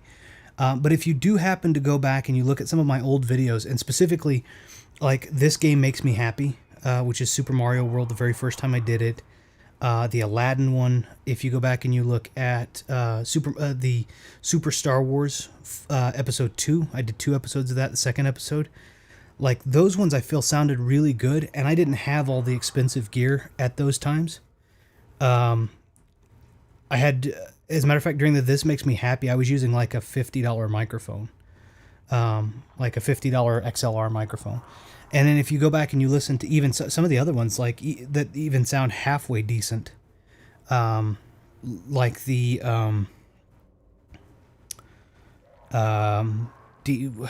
Demon's Crest, maybe? Demon's Crest, I think, sounds okay. Like, yet again, we're using like both of our microphones together are $200, like my brother's microphone and my microphone. So like right now, the microphone that I am using, I paid $40 for. It's an $1,100 microphone, but I only paid $40 for it. The microphones that I prefer to use and that I've paid for, I only paid $70 for each of them, and they're $400 microphones a piece. Like, it's just happenstance. I could literally take I have a $100 microphone, and I might even do that. I have a $100 blue microphone, and I'll try and make it sound. I'll try on that stream to make it sound good and show you that, like, hey, you don't have to have a $1,100 microphone or $400 microphone. You can literally just take the microphone you have and do this, and it'll make it sound cool. So anyway, if that's still of use or utility, I think I'm going to do that. I'm going to put it out there. Let's see. Vinny says, it was a joy to find Castlevania music for backing your critiques, in the showcase epilogue, but I still need to play more than just Castlevania 1 and 4. I highly recommend 3, Viddy. 3 is so hard, but it is, in my opinion, the best one. Personal opinion, though. Victory Leo. Look at video games, movies, Ono FF7 remake, chest too big, on no rude from Turks, won't attack, Aerith, and bunch of other stuff. I apologize. I'm not sure if I understand the entirety of that sentence. I understand the Final Fantasy VII and Aerith, but I think I'm missing something there, so I do apologize. Also, good to hear you and Anna are feeling better. Yeah, thank you very much. We did have a rough run there for a bit. Viddy says, true, I need to upgrade or need a stream deck and stuff. Or Australia just needs a better net. I've got my game playing on OBS, so I'm sort of halfway there to mostly skip the PS4 streaming setup. I'll show. Also, it may not be worthwhile, but I don't use a stream deck. I'll show you. There's a free. There's some free things out there that I use that work just like 90% as well, and they're free as far as I'm aware. That's just completely free. So I'll show that too if if there's any utility in that. The objective is never to get somebody to spend more money. Like, once you have, yes. Nobody can disarm this mine, right? Okay, well, Johanny, here you go. All right. Sure. Like, most of you guys own everything you need to stream, so it's just going to be me showing like some of the things that I do to make things sound better. But like, my hope is I don't want to encourage anybody to go out and buy new gear. I want to be like, look, see what you think with this first, and then if you don't like it, then you can always, here's an alternative.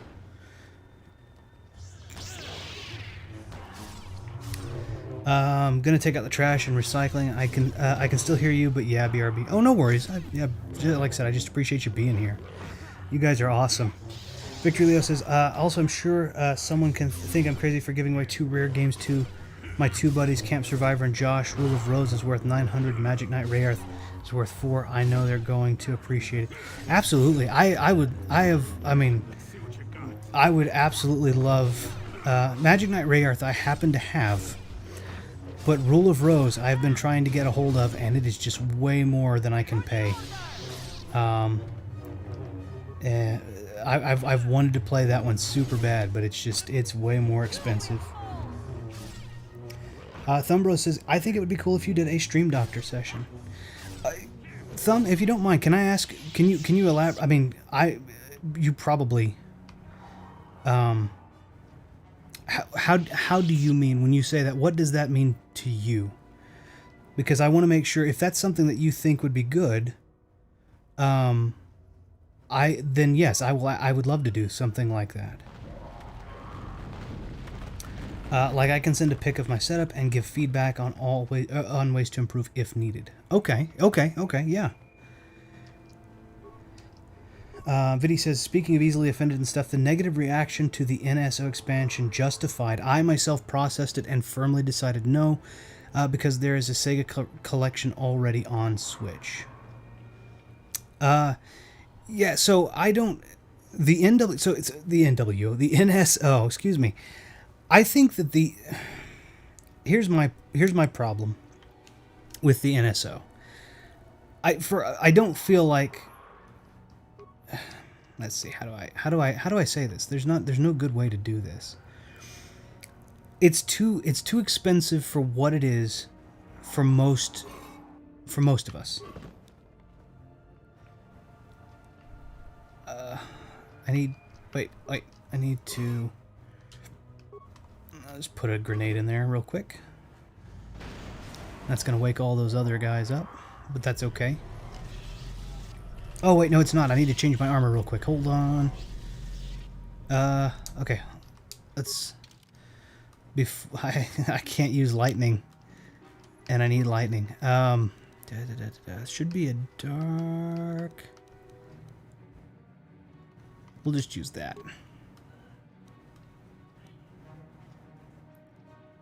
Okay.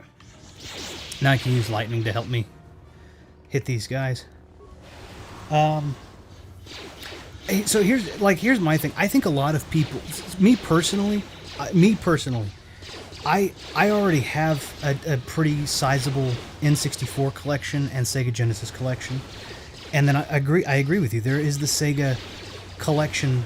You could buy the Sega Mini, which is a one-time $80 purchase. Or you could buy, who's hurting? It's Jolie, okay. Or you could buy the Sega Genesis collection that they had with the one that they had on Switch. I can't remember what it's called, but it's like, I think I bought mine for like $18. And so then all you're really getting is the online for the 64, and it's trickle, right? It's still only going to trickle in and come in as the games drop. And I'm a little, that's a little concerning, because you may be spending $80, right, for your family to get access, and they may only trickle in like 20 games. And when you think about that, you hypothetically could have owned those games. Everybody could have played them, so I can't personally justify the cost as it stands. That's all I can say. Throw in some GameCube games that have some rare titles in there, like a Cubivore, some Jet Force Hyper Grind, Super Mario and the Thousand Year Door. Those games where you would normally have to spend between $80 and $130. And yeah, maybe that's worth it. But right now, no, probably not. I'll probably wait. Okay, let's see. People cry about Tifa's chest size, too big in FF7 remake, and Rude won't attack Aerith in boss fight. Only Cloud they didn't. Oh yeah. Well, and there's a lot of right now. This is in video games. This is in comic books. This is everywhere. Like everybody is redesigning characters just left and right because of God knows why. And I get it. If there are people that it's modeled off of and they were offended, okay. But at the same time, I don't know. I think if one uses a lot, Switch Online N64 is a steal. But even with NES and SNES, wish there was some way to digitally own the games you want to play and then just pay extra for them online. Yeah, I could agree with that. The other thing about it too is yet again, like, how often are you going to be playing those games versus the indie games that are coming out for the system? You know, I don't really see myself playing Mario Kart 64 online with friends more than Mario Kart 8. You know, so and Mario Kart 8 I own, and I'm $20 a month, and I've got, whatever. So I don't know. Maybe that's maybe I'm in the minority though. Yes, my friend noticed the social media reaction to Tifa and Final Fantasy VII. Yeah. It's insane how negative that ended up being. It's the same argument that happened way back with Overwatch with Tracer and her backside. Like, people there's a lot of people that want to be, that just don't like it. I don't understand the details or the nuance to why. I feel like a lot of people play to have to be willing to pay so we can play Mortal Kombat 64 online. Otherwise, I'm still firmly no. Yeah. And I still miss the virtual console model. Absolutely. I think that was a golden model. I do think Switch portable mode is a huge plus. I don't disagree with that, but I also feel like that, I feel like that for the most part, I still feel like that a lot of that would be, I think the price is still maybe a little steep for that, especially like Vidi had said, where Sega games are already you already have them in portable mode. So it's really just those select games that you want to take with you, I think. Yeah, 64 is too rich for my blood for now anyways. I agree. I have Paper Mario on GameCube loose. I am fortunate enough to have a complete in box one, but I bought it years and years and years ago. I got GameCube before GameCube started getting expensive, and I got lucky in that, and I'm very happy. But yeah, the NES and SNES online is lacking big time. I have most of the game on physical anyway. Also, NES and SNES Mini, and Wii U Virtual Console. Yep, yeah, I agree. I think that's yeah. I'm going to get N64 online day one, mostly for portable mode. Hey, that's fair. If it's worth it to you, it's worth it to you. I can only speak as to how it works for me, but like I'm not against anybody who feels like it's good for them. Like, I completely am good for that. One of the things that confuses me is as an Animal Crossing player is the DLC. Some say you can lose it if you don't renew NSO, but if you get it by itself, do you need NSO expansion to keep it? I don't know. I'm expecting Anna probably will know more about that than I will. She's very excited about the new Animal Crossing stuff. So I don't know. I would assume that the answer is no, because it's an expansion that you can buy, but I did hear some people grumping about that it was going to be required, so I don't know. Let's see, I want to get my NES Mini modded. I need to get a new SNES Mini. I gave it to my uncle. Yeah, that's the Mini. I love the Mini cons. I want a Mini TG16 really bad. But I haven't spent the money. It's $130, I think, and I don't know how often I would play it. It's really more for the novelty. But yeah, maybe it's best I play N64 on Wii U or just use an EverDrive. And I understand that. The Minis have been modded so much. I even wondered why the SNES Mini didn't have Chrono Trigger, though it was cool. It had Final Fantasy VI and Mario RPG. Yeah, I think and I think Nintendo's trying to crack down on. They want to keep monetize. This is my opinion, but I think they want to monetize. I think they want to keep monetizing the older games in the franchise, and I feel like that they're trying to minimize the reproductions. So the mods that are going on in SNES Mini and such, and of course they've been for years. They've been pulling the big ROMs down, and the ROM sites down, and so if you didn't already have a copy of the ROMs, then now they're able to freshly monetize that, which I respect, but it's also getting to be expensive now, you know.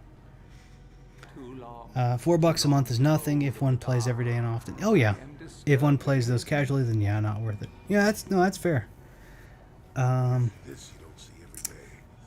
Sigh about the GCN. I decided to spend extra money on Paper Mario, but if GCN games were mostly cheaper, I'd be collecting for the purple lunchbox big time.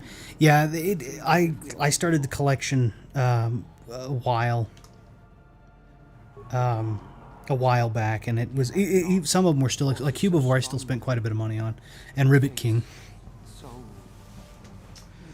Let's see. Should exchange friend codes to Retro Room if you don't mind, but no. Of course, yeah, I'd love to. I'd be happy to give. Yeah, I'm happy for anybody to have the friend codes for any of my stuff. Anyone else interested in Voice of Cards? I hear it may have multiplayer, in which case I am very interested. I have not heard, but I will certainly give it a look. I have not heard of that yet. Gib says, evening Retro Room. Oh, hey Gib. Hey, how you doing, bud? I hope you're doing well today. I am doing very well, thank you.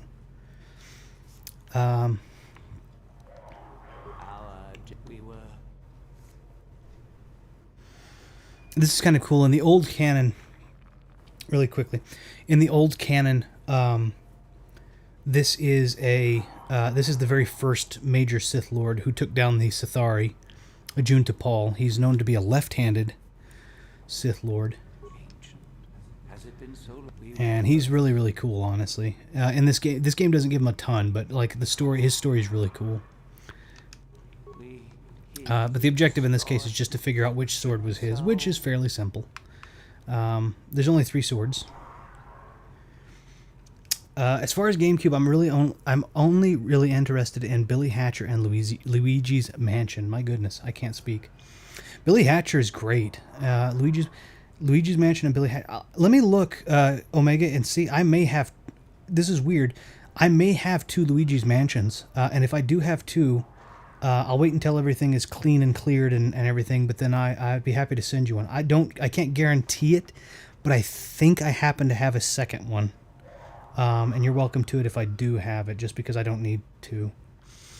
I do not have a second Billy Hatcher, sadly, but I will keep my eye out because we do have a local game store that does cut some pretty nice deals when it comes to GameCube down here, so.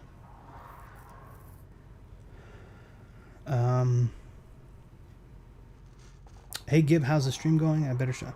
Oh, is Gib, are you streaming? I'm sorry if you're streaming, bud. I didn't notice. There go with Bud again. Sorry. Would be fun to play some DKC with you guys. Absolutely. I absolutely would love DKC. I love DKC. DKC3. You guys saw my DKC3 run. Let's see. I guess co-op video. That'd be crazy. Yeah, that's pretty cool. So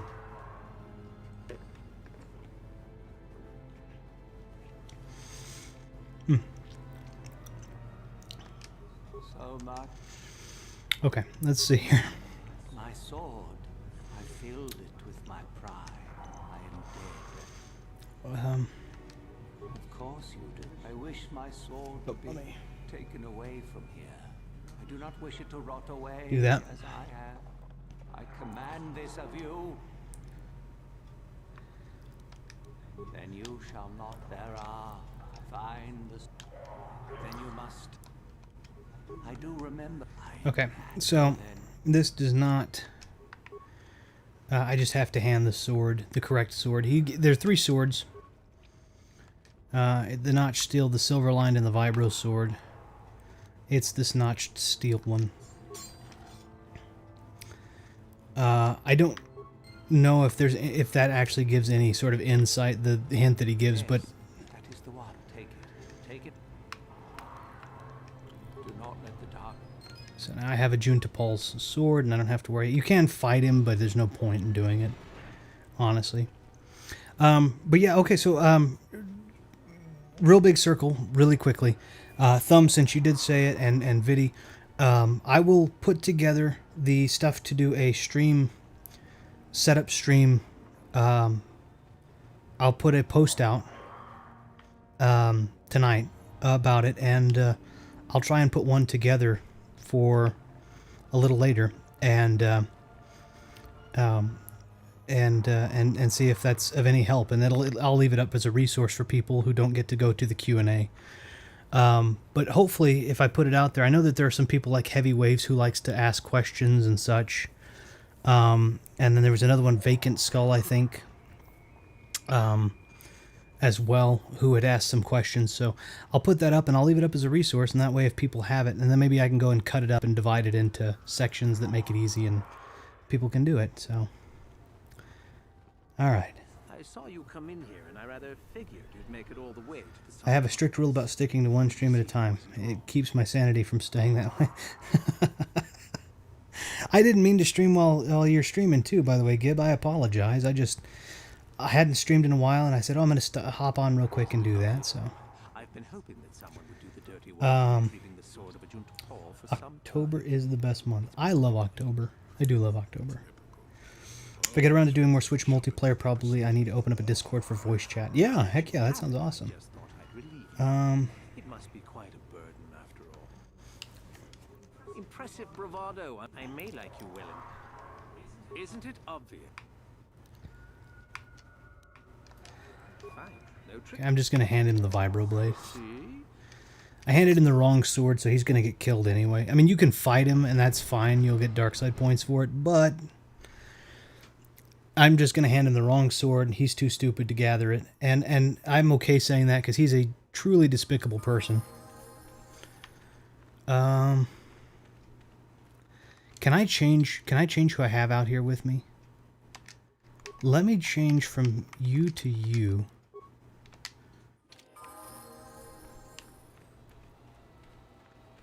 And go to the Tomb of Marka Ragnos. And I believe, actually... Is my belt doing anything right now? I don't think my belt is doing anything. Let's do a sound dampening stealth unit. Because that will... This is Marka Ragnos, right? Or is this one... Yep.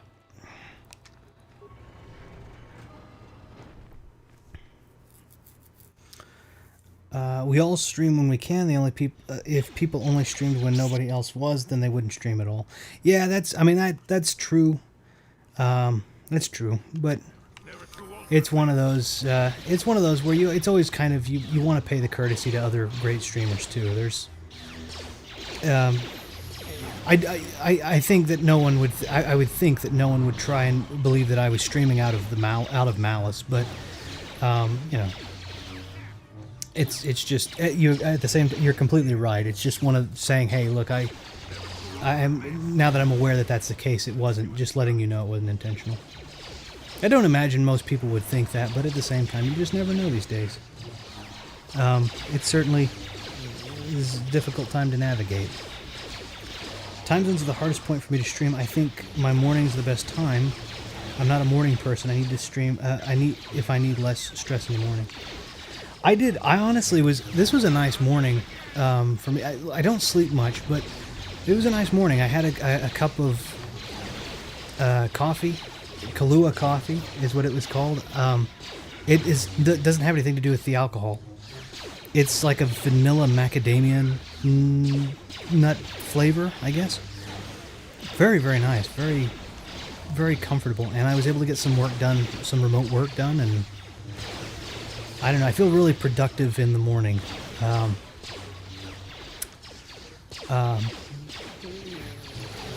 don't know, I guess I feel really productive in the morning, but the problem with that is that if I stream in the morning, that's when I'm most likely to catch more people as well, because it just so happens that most of the people that I stream, not all of them, but most of the people that I stream to are ahead of my time zone, with a few being with one or two just being behind my time zone.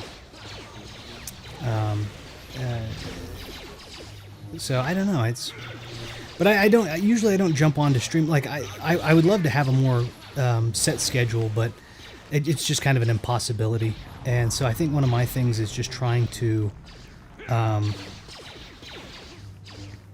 stream when I can, have fun, hang out with people. That's most of what I'm doing anyway. I'm just saying hey. I think he's going to say thank you. I appreciate Yep. your efforts in lowering your sound output, Sentient. I have been unable to tune the threshold of my audio receptors since my escape, unfortunately.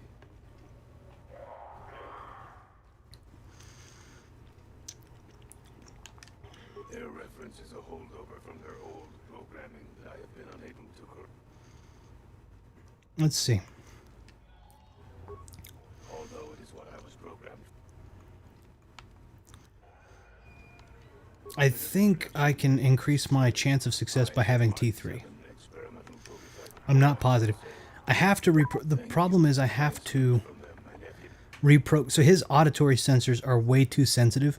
So I equipped the sound dampening stealth unit, which automatically triggers that he won't just automatically try to kill me. I think T3 has the best chance of this, but I don't know for sure if that's the case. Vidi says, true, I speak quite a bit to people in the UK, including for potential Animal Crossing sessions, and my afternoon is when they're asleep. Yeah, and that's the thing. So like over here right now, it's about 5 p.m.-ish. And so, but it's, you know, early in the morning for you. But if I do mine early in the morning, then it's likely late evening for you. So it's I think you're a 16-hour difference or something like that. So in your case, it kind of works out well. But for people that are in California, for example, they're 2 hours behind me. So if I get up and I decide to stream at 9 a.m., well, it's 7 o'clock, and some of those guys either maybe at work or you know, they're sleeping in. It's a weekend, you know, depending. And then it's the people that are typically, and I have a decent amount of them in New England, or not New England per se, but in that area, and that's an hour ahead of me. Well, if it's 9 a.m. here, it's 10 a.m. there, so it's pretty comfortable for most people if they're able to or they want to jump on the stream.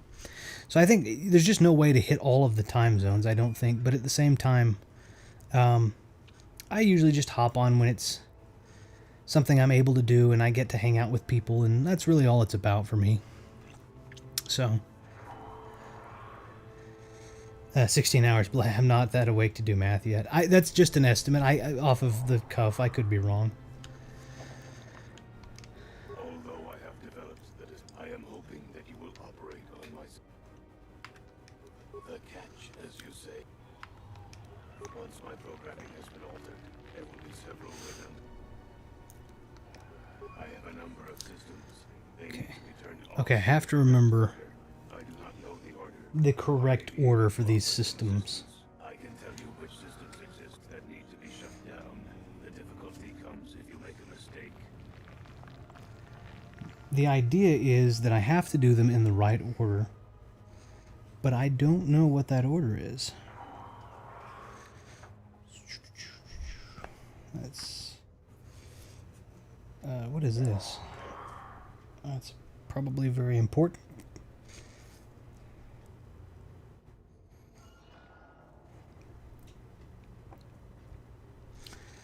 Let's see.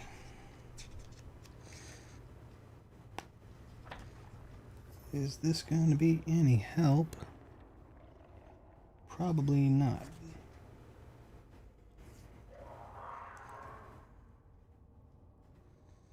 Alright, well, anyway. So let's do... Very good. What would you like to shut down first? Oh, wait, no, I need help. Hold on, wait a minute, whoa.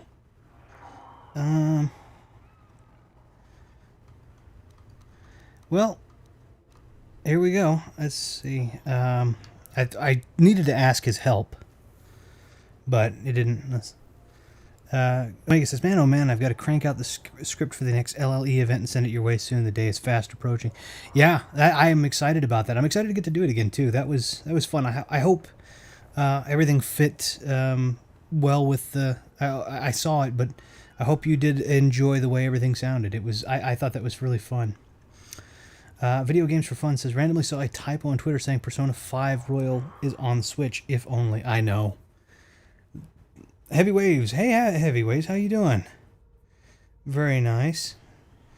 By the way, Heavy, I am doing... I think it's become... You may not want to, and that's okay. If you do, that's fine too.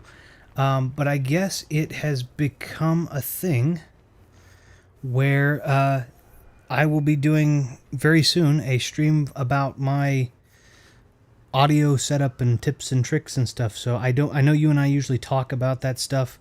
You don't really need any help from me, but if you do happen to want to do the Q&A part of things just for the fun of it, I will be doing a stream on that in the very near future.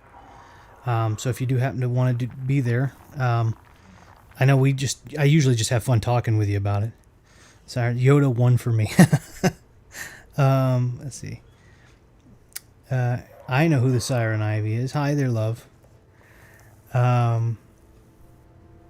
People loved. Oh, good. I'm glad. I'm really glad. I really enjoyed coming up with the thing there too. So, okay. Okay. So, let's see. Which one would you like to shut down first? We'll take down your. Okay. I remember that this had a. Shoot. Okay, I remember you take. Okay, combat first. We'll take that down. Okay, then we will take your motor functions offline.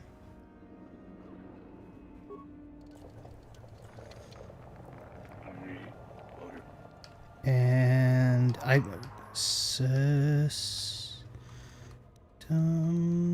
no. Sensory.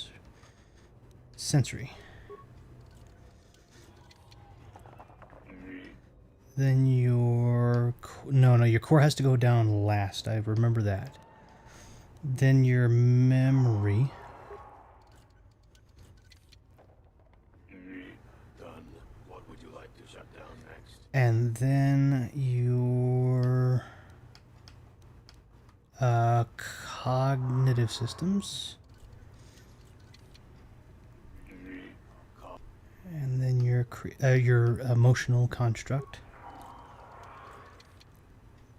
And then your creative, because the core is the last thing to go. And then and we'll just self-destruct you. Self-destruct sequence activated. 5 seconds to destruct. I just... Oh, okay, well, that's fine. Wait, why did my... We'll put my lightsaber back in. Wait, which one's mine? That one's mine. Heavywave says, "Oh, nice. I'll hang you with you for that. Just let me know when." Yeah, I'll do it probably sooner rather than later, just because I have my time is going to the amount of time I'll have to do it is gonna dissipate as time passes on. So I'll probably put up a notice on Twitter if you decide you can or want to do that. I mean, like I said, you don't need my help, but you and I usually get to talk about cool audio stuff, and I think that that's awesome. So, if you wanted to be there just to talk about audio stuff for the fun of it, and of course, if you can't, that's okay too. Like I said, you know, like your stuff sounds great. So it wasn't a hey, by the way, you need help. It was a hey, I enjoy getting to talk audio with you. So, plot twist: the tricks and tips will be unrelated. Such as how to make the best paninis. That's what it will be. Well, the first thing that you need to know about your stream setup is that the toaster oven needs to be at a perfect 350 degrees Fahrenheit. Because you can't run a stream on an empty stomach. The first thing that you need to know about your stream, and the reason that you are not getting the best audio out of it, is that you don't make the perfect cup of English breakfast tea. No, I'm just messing around. It says, how's everyone doing? Just taking a quick break before I get back to work. Oh yeah, no, I appreciate you for coming in. I really do. Quite well, thanks. Just wrapped up chores for the day, so I'm preparing to work on LLE stuff. Very nice.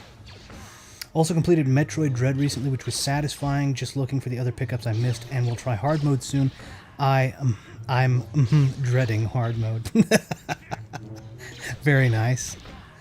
Omega's taking notes. He's like, well, do you add almond milk to yours, or do you add lactose-free? What's the base on that? I just finished, speaking of games and hard modes, right, I just finished Mafia 1, the remaster. I bought it a year ago, and it's just, I played it on classic difficulty. And oh my gosh, it is so difficult. That game is so difficult on classic difficulty. It is absolutely insanity. But it was a ton of fun. If you do happen to okay, I don't remember what are my gauntlets doing? My gauntlets are doing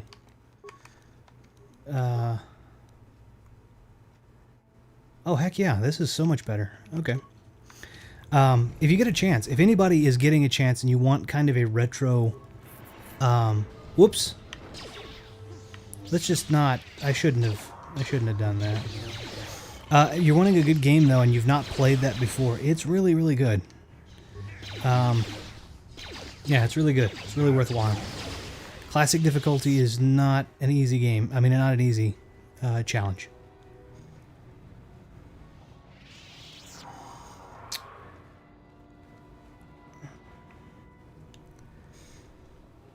Now, I wonder why Nintendo and Mercury didn't use that name. Dread mode. That's a good question. That is a good question. I don't know. Why wouldn't you? It does seem like that would be kind of the common... Here's the thing that I want to see, by the way, from Nintendo, and this is worth, in my opinion, this is worth the money. It's not been done before. I want them to do, because they're doing it already, right? I want them to do another Castlevania collection, but I want it to be the DS games for the Switch. I have them all. I have the DS games, but there's no reason, in my opinion, why Portrait of Ruin, Dawn of Sorrow, and Order of Ecclesia can't be moved over. And Order of Ecclesia is one of my absolute favorites, by the way, to play, just to jump into. Just a Nintendo food for thought type thing. I know Nintendo's probably sitting there going, oh, this guy doesn't, what a jerk.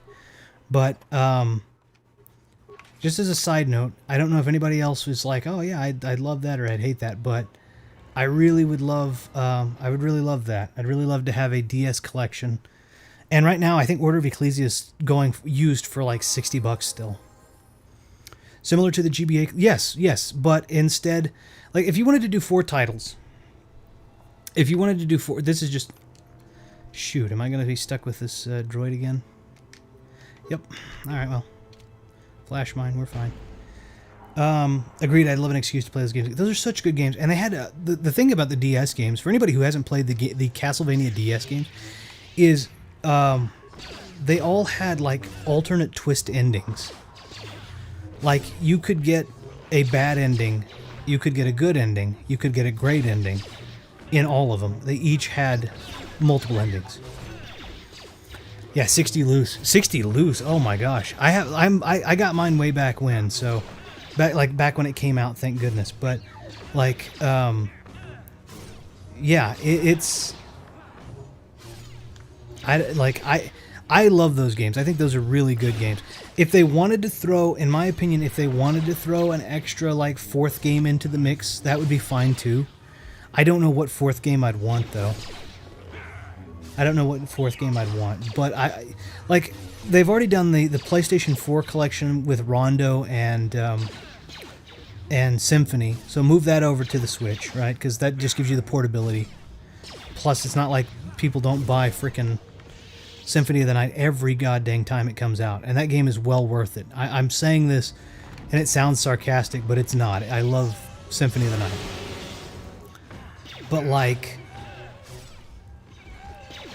if you wanted to throw a 4th game on there, what would be the 4th game? What 4th bonus game would you put on there?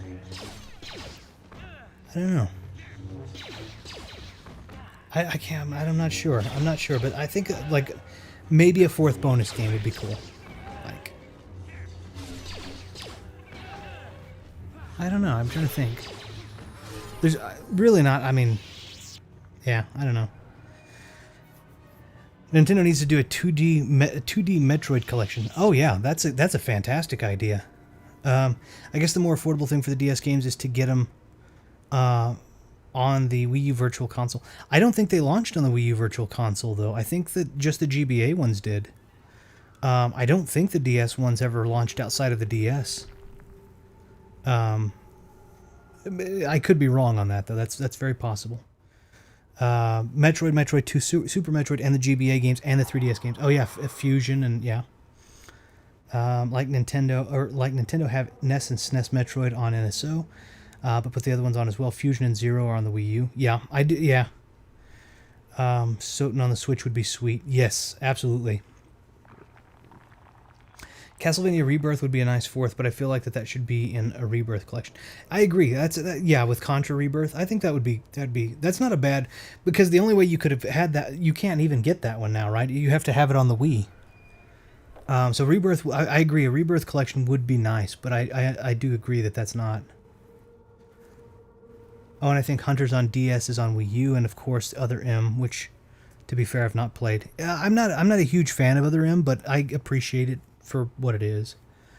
Vampire Killer, Vampire Killer is in the arcade collection technically, though, and that's the only reason I was thinking about that. Because if you have the Konami arcade collection, you get Vampire Killer with it. Soten is purely stuck with PlayStation. Oh, I'm sorry, that was not directed towards me. For some reason, yeah. Yeah, I don't know what's they did it's the Requiem, Castlevania Requiem, yeah. And for whatever reason, they only decided to do that on the PlayStation. So if you wanted to own the classic Rondo plus a great version of Soten, you have to own it on PlayStation. Oh, okay, I remember this one.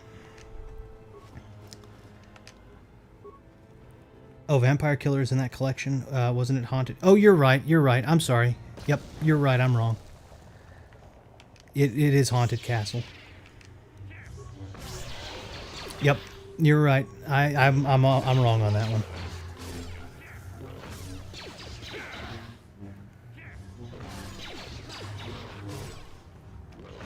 So yeah, that's a good point. You could put Vampire Killer.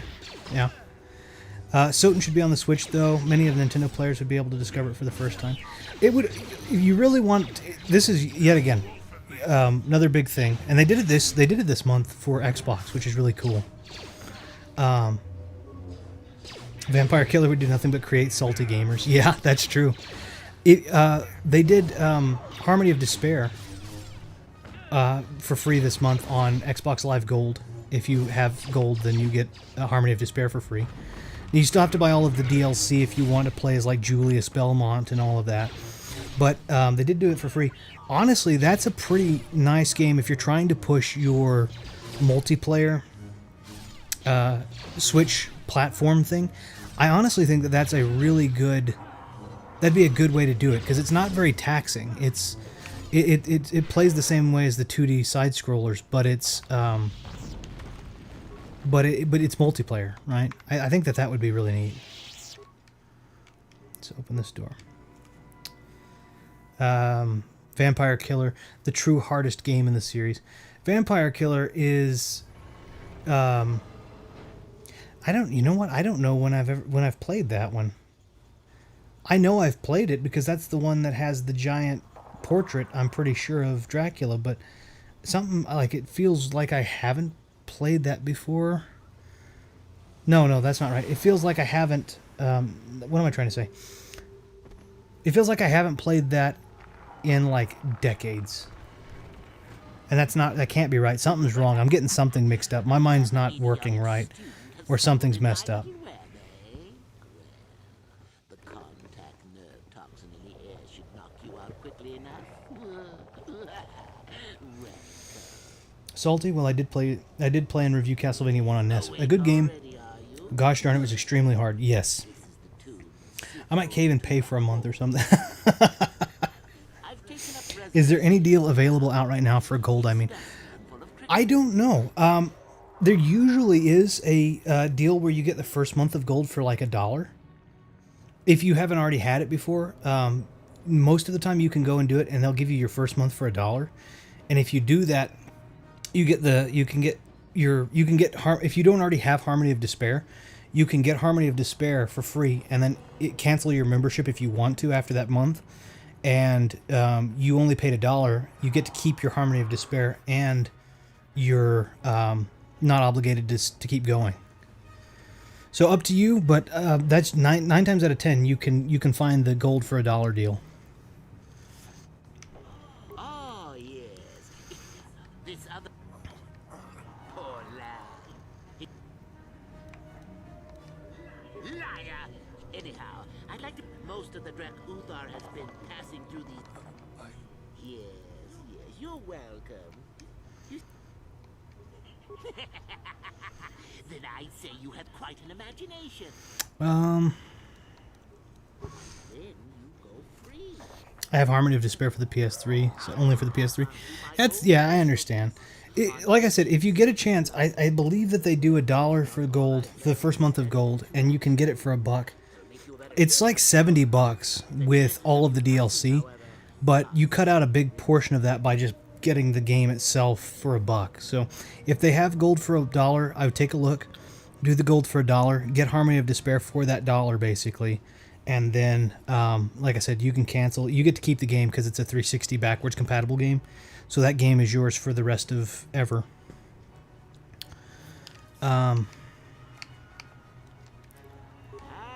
What's a little mental?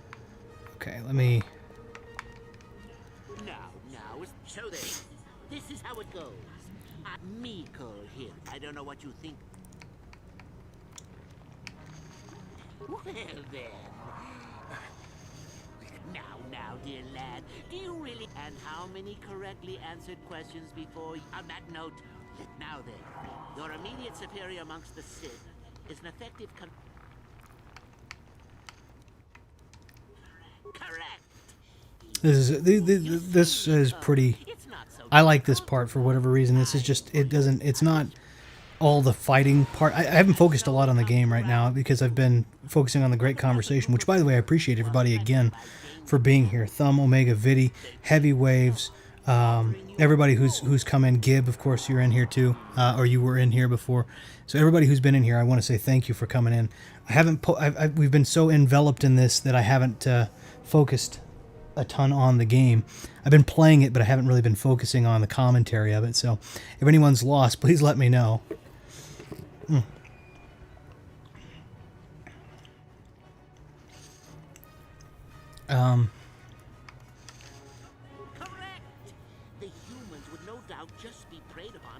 The idea is that we were captured, both Mikkel and I, and this is the old teacher of the Academy.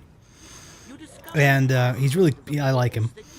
He's mean, but he's kind of a funny character. I kind of like his like Joker-esque character person, you know.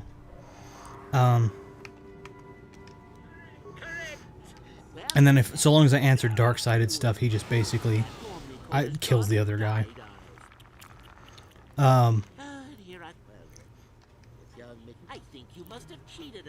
And all I'm going to do is take his tablet, and he'll run away. You can't fight him. You can't beat him. And then I just run over here after that lets me free and take his stuff. And there's a helmet in there that I'll get as well. Vidi says, at least you know the game very well. That's the thing, too. Yeah. I try. He has to completely despawn before you get the ability to move again. And he does not. He actually has to go all the way back to the entrance to despawn. There we go. Okay. We'll just take this off of... I try to know as much of the game as I can. I mean, I've been playing this game for 20 years, so... I like to be somewhat good at it, but at the same time, I'm not perfect. Like, I don't remember... I didn't remember Sunry's case very well. And I do know that if you screw up on that part sucks because... you end up having to you get killed. You share the fate of the victim, of the guilty party. So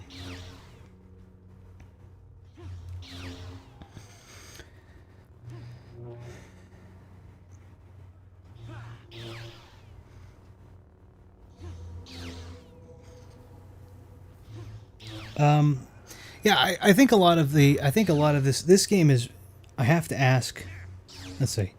Thumb says I have to ask and just have one question. You are welcome to ask as many questions as you'd like, Thumb.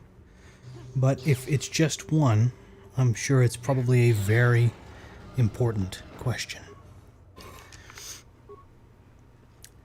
Is this an NDR? If not, I'm out.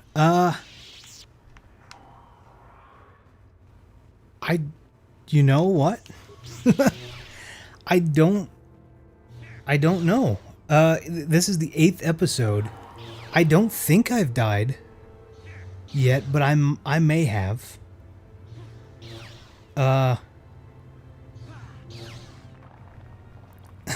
What are those? Sorry, I had to bring back an old meme. Every time I think of what are those, it's Hermes Conrad from Futurama, and it's when Zoidberg puts his head on backwards and he looks down and he sees the cheeks of his backside, and the first question he has to ask himself is, "What are those?" And then he realizes his head's on backwards and he's looking at his own tail end, and so every time I hear that, that's my first thought, is Hermes Conrad looking at his own backside going, "What are those?" Which I absolutely love.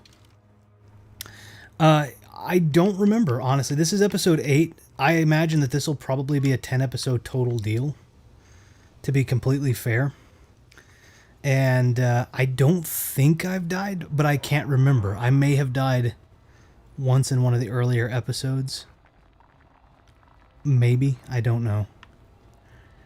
I don't usually die when if I can, like, I've gotten to the point where I don't usually die. This is not a speed run by any stretch. Like, this is I'm definitely taking my leisure here.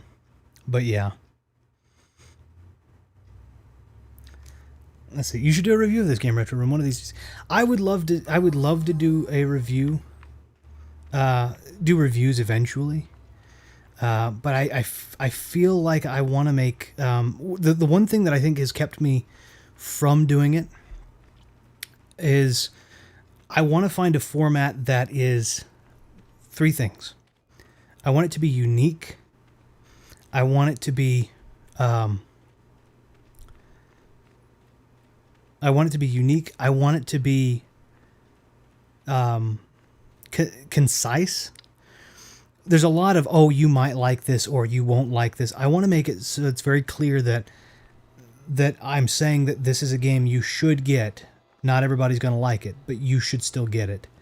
Or you shouldn't get it, right? And I want it to be, the focus to be completely about the game. I don't want the focus to be on me or the channel so much as it is that would be a conduit for me to convey a review.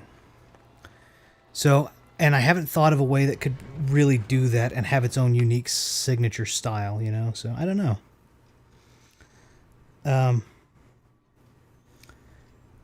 Oh, okay, I almost never linked what are those with Futurama. Yeah, our minds all go different. He got the tail end of that exchange. It took me a second to realize what you're getting. If you know the one I'm talking about, then yes, that's exactly. It just, I don't know, there's something funny about it. And the accent that Phil Lamar puts on as Hermes, I love. What are those? Okay, so we're going to go ahead and watch Chardin die. What is this you bring me, Chardin? It is none other than the sword of a Junta Paul, Master. Fool. All the trouble you went through for your deception, and you did not even make an effort to verify the sword's authenticity. Master, what do you mean? There is no place for fools amongst the Sith. Be gone.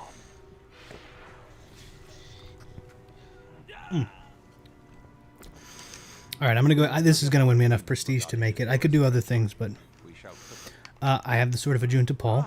Finally, the genuine sword. Well done. Go now. I also have dealt with a rogue droid in the tombs. So I am impressed. You have impressed me enough. You have but one final... I would advise you to be... When you return... Okay. That's a fair format for reviews. It could also depend on inspiration. I was inspired by the channel Resonant Arc, but my reviews are mostly not as in-depth or certainly as long. At least Resonant Arc are doing Final Fantasy reviews again soon. I need to take a look at that. I don't know. I don't know if I know of Resonant Arc. What are you doing? Okay, fine. Yet again, like, I would love to go in depth. This game, so for example, this game is my favorite game. I understand that there are biases when it comes to this game. I respect that those biases are... He's just going to wait for the dead guy. So then... let's just go. Then we go now. This game has so many... This game has so many... So much to it that on my original Xbox I have 178 saves for every little branching path. Good guy, bad guy, love story, non-love story, male, female, dark, light. And there's just so much to pick apart about this game that in a positive way. It doesn't fall flat in but maybe 2 areas, and that's subjective. As should you, my master. Yes. So it's one of those, I don't know. Lightsaber is for you. Be very cautious here. Do you understand what I Yeah, I got it. Good. Okay, there's a ton of things that I can do in this tomb, technically. Additional weaponry and puzzles. For example, I'll take these raids out real quick. If I take a left over there, there's a puzzle. I don't think raids are... Oh yeah, I'm by myself. I forgot about that. I should probably pay more attention to my party. I always forget about the Hulak raid. We'll just do this.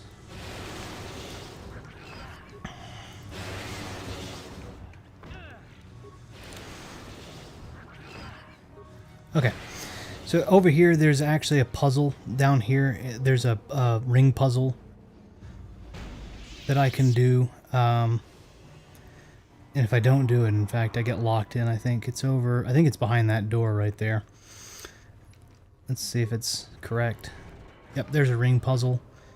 Beyond that, there's a poison blade that I can get if I do the ring puzzle correctly. It's not particularly difficult, but the poison blade's not really worth it. Since I'm single-handed. A single-handed wielder. This is worth it, but I have no stealth skill. There is a Torrentitech, I think, or 2 Torrentitechs in here, which are force sensitive. I mean, not force sensitive, force resistant. So ideally, I'm just gonna not fight them if I can help it. Oh, god dang it. I didn't mean to auto level. Alright, well, fine.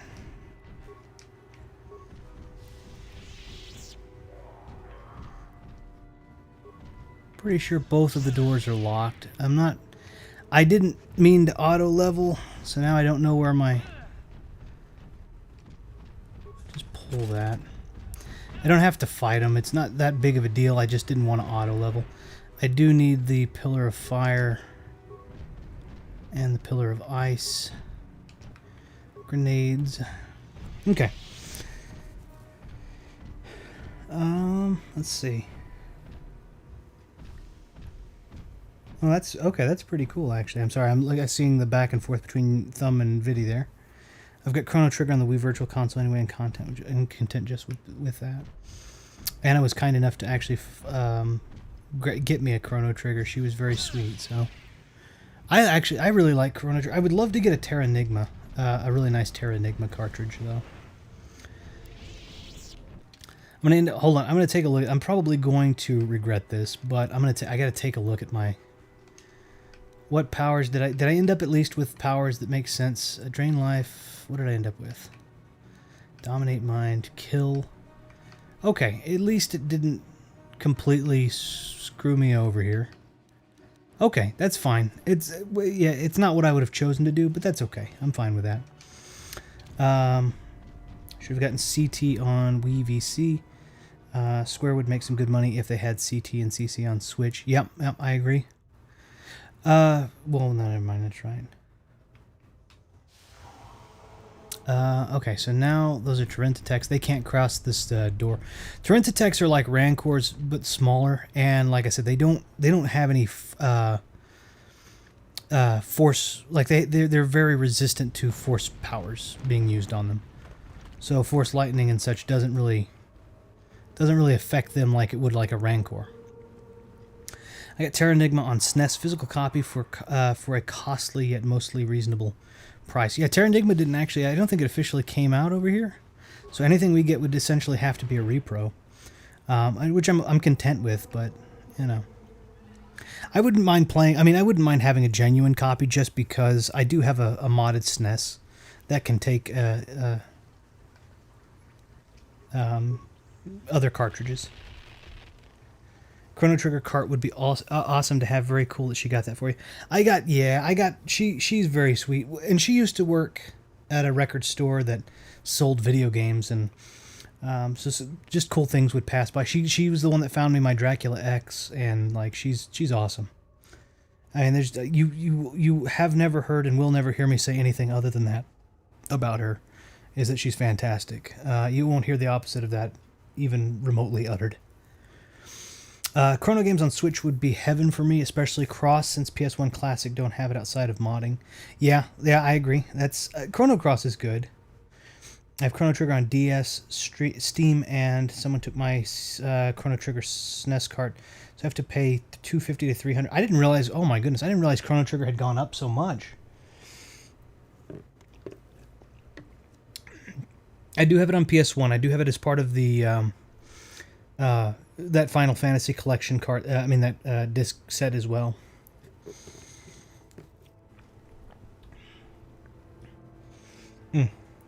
Gib says, "Gotta go. Have a great stream." Hey, Gib, I appreciate you for stopping in. Thank you so much. I've got a British copy of Terranigma, I think, which works on my Australian SNES. Very nice. Yeah, our SNES is the North American SNES. I'm not sure what the Australian SNES is like. If it was closer to the North American or if it was closer to the Super Famicom. But I know that the rounded cartridge. You said that the British copy, which has those rounded tops, works. Ours were these kind of completely rectangular carts.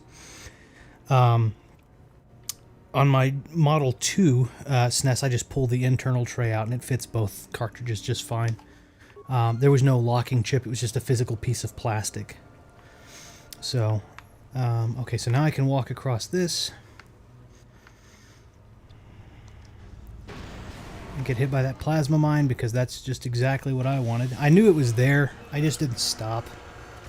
The plasma mines are the ones that do absolutely the most damage, by the way. They are absolutely brutal.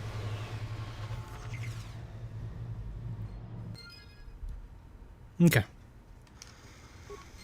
And then all we have to do is statue, take the lightsaber. All right, now if everybody will give me a second, I'm going to take just a brief break, put on some music for you guys. I will be right back. I'm going to finish this up. Once I'm finished with this, I'm going to leave it. I'm going to save it. I'm going to go ahead and jump on Contra for just a little bit, play, enjoy some time with you guys, and then I will start to wind down. So if you guys will forgive me a moment's break, I will be right back.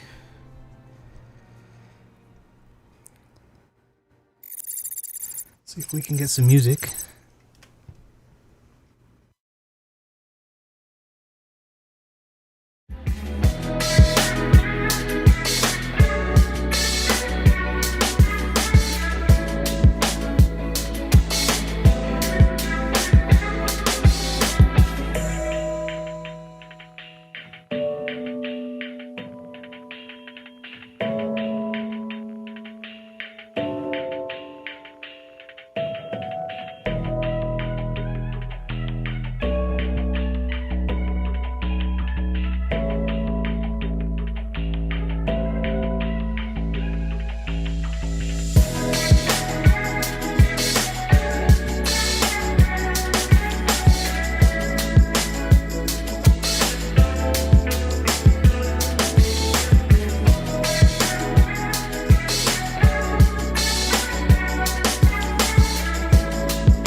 that was pretty quick, I think. I hope so.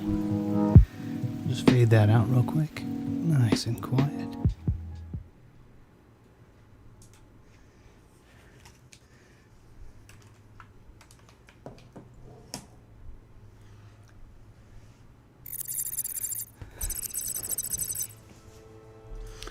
Move us back over. All right, thank you for letting me take a quick break there. I just needed a quick run. Let's see. See if I've missed out on... Oh, a lot. Some more Chrono Trigger talk.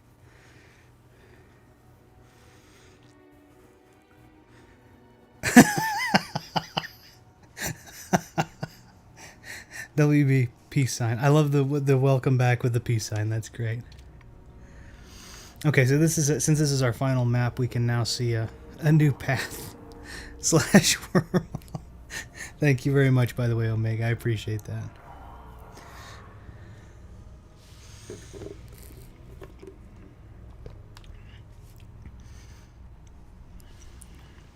Okay.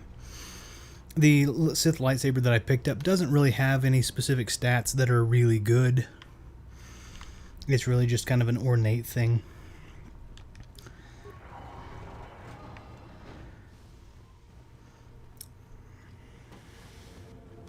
So, you returned to us with the lightsaber in hand, as I knew you would. Oh, hey, we're back already. Distracted by Seinfeld clip. No, perfectly okay. You used your mind and your power. Sometimes you must fight. That is the lesson. Good.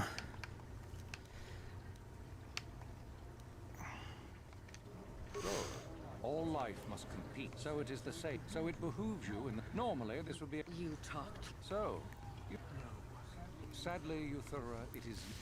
I'm gonna stick with Euthura. Do you hear that, my master? So the time has come, has it? I will. No, my strength leaves me. You are weak, Uthar, and the Force has abandoned you.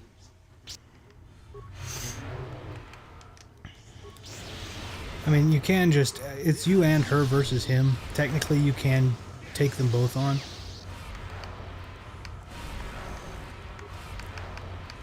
Ooh, I need some med packs real bad. I didn't realize how bad that plasma grenade did its damage.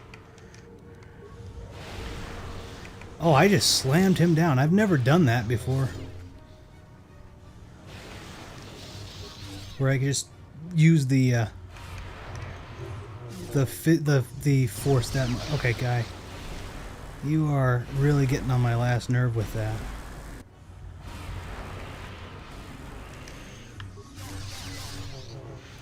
I'm gonna choke you to death because you keep draining my life and re-healing, and I'm getting tired of it.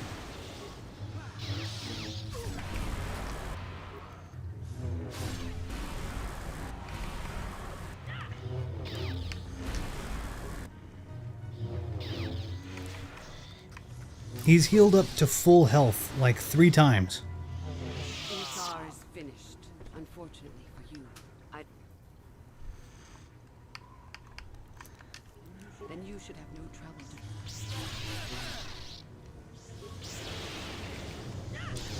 We'll just lock you two.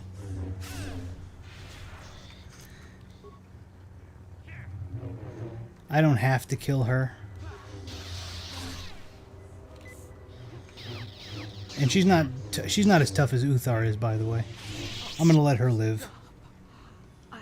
You are too strong for... As I thought, you are...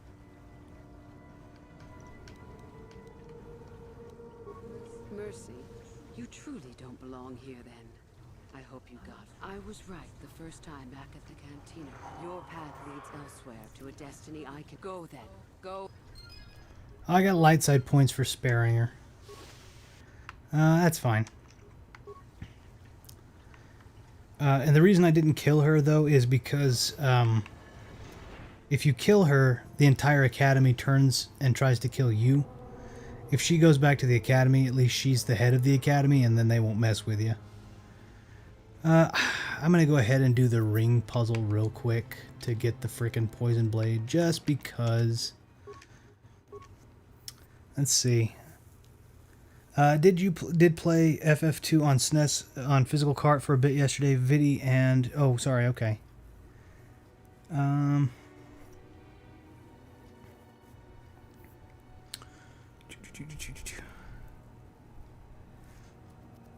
There's a lot of good Final Fantasy talk too in there. That's really nice. All right, solve the puzzle. The door's gonna shut. I know.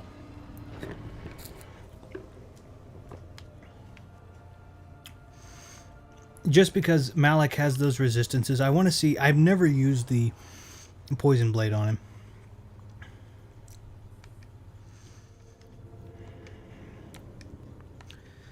Okay, the idea is you have to... It's the same ring game that we've been playing. I don't know if anyone's ever played the Island of Dr. Quandary. It was an old game for the Apple IIe, I think. It may have been MS-DOS. You know what? It may have been something else, MS-DOS. But anyway, yeah, it was MS-DOS. MS-DOS. But anyway, came out in '93, I think. I used to play the heck out of it. Just because... And I still would. It's still tough. But anyway, it was... the same puzzle, but it's not as hard because you now don't have to move the ring in a certain specific, anyway. So all I have to do, let's move it to the right pillar. You just can't stack bottom things on top of upper things, right? So we're going to move from the left to the center. And then we move from the right to the center. And then we move from the left to the right. And then we move from the middle to the left. And then we move from the middle to the right. And from the left to the right. Then we move the base ring from the left to the middle. Then we go from the right to the middle. Then from the right to the left.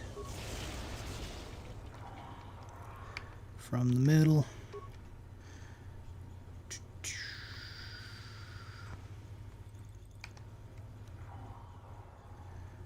I mean, we could do it 1,000 ways. We'll do it this way. Oh, I didn't mean to move it. Dang it. To the left. From the right to the middle.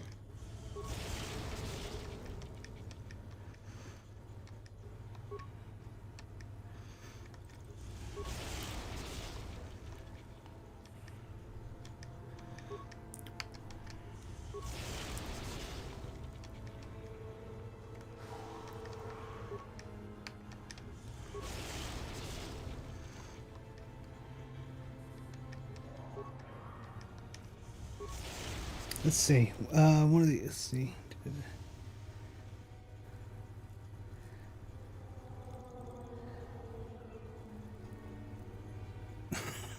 There's so much Final Fantasy talk. I love it. I love it. It's so good. That's awesome. To the right. To the middle.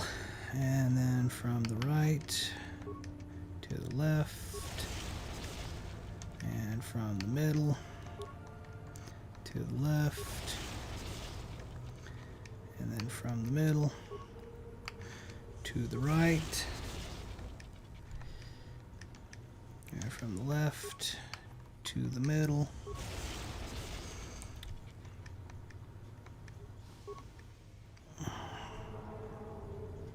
Wait, what? No. Left to the right, and then middle to the right, left to the center, right to the left. That's not what I meant to do. That's two wasted moves. Dang it. That's what I wanted.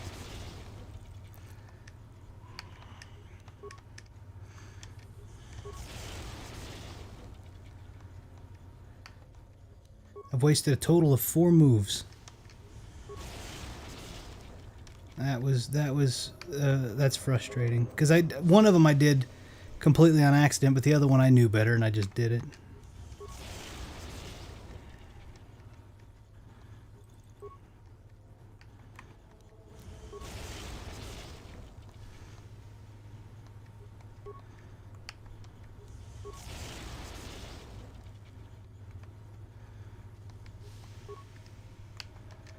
There we go.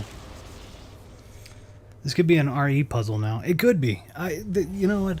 I do miss Resident Evil. There was so much hype around 8, and then I played 8, and I loved it. And we went through and played all of the extra, like 2 and 3 remastered and all that. So I don't know. I miss Resident Evil. Hype was really cool. And we played 7 again as well too. So, and yet again, also we know that there's probably going to be a 9, and we kind of know what 9 might have. So like, there's so many. I don't know. There's so many cool things. This does make me think of that though, for sure. I need what I want to play eventually. I want to do this. I want to do this eventually. On the channel, and I have the ability, I have it to play, but if you haven't, I've talked about it before on the channel. If you haven't heard of it, it's called Sweet Home. It's for the NES, and it was the game that inspired Resident Evil, the original Resident Evil, but it's for the, like I said, it's for the NES. Really, really cool game. It's an inventory management game, top down, you know. You have these groups of 3, basically these people in groups of 3, and the whole objective, it's a turn-based, right? So it's not quite like Resident Evil where you're shooting things. Very puzzle orientated, but you have, you know, you may have like glass in the way. Well, one of your party has a vacuum cleaner. One of your party has a knife. You can cut ropes. One of your party has a candle. They can burn. I think it's burn ropes. One of your party has, you know, wooden planks to fill holes in the floor. Those kinds of things.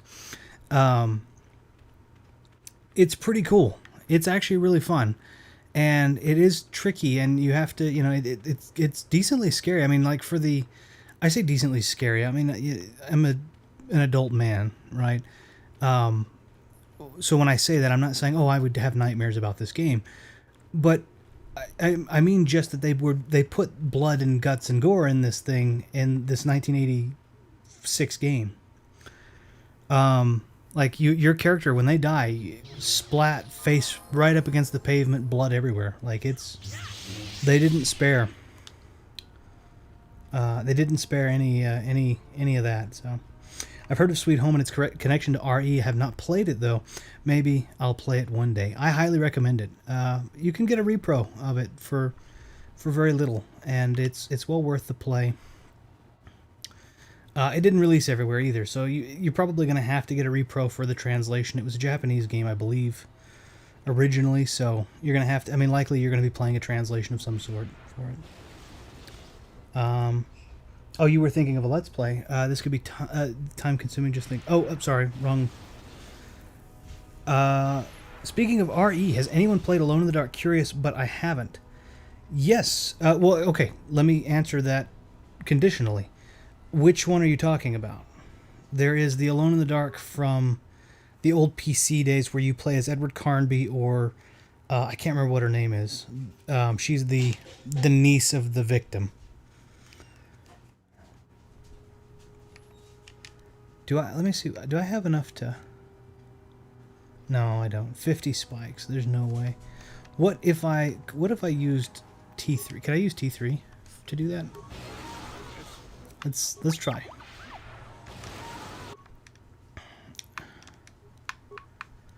Nope, still 50 spikes. Okay, that's fine. Oh, the old one, of course. Yeah, I was gonna say, because there's that one, and then there's also there are 3 in that, and then there's also the Alone in the Dark which came out like circa 06 or something like that. Yeah, I've played that. I have those. Those are Those are fun games. They're really slow. Very clunky feeling. Very, very clunky feeling. But they're pretty fun. So the problem I have with them is the platforming element. There is a platforming element, especially late game. It becomes more platform heavy and less puzzle heavy. And the puzzles are where it shines, but the platform, in my opinion, the platforming is really imprecise because it, in a lot of cases, has a fixed camera angle, and so there's this like isometric angle in some cases. And it's a little rough to make some of the jumps, especially when if you miss the jumps, you could very potentially be dealing with instant death. But yeah, it's fun. It's a lot of fun, honestly.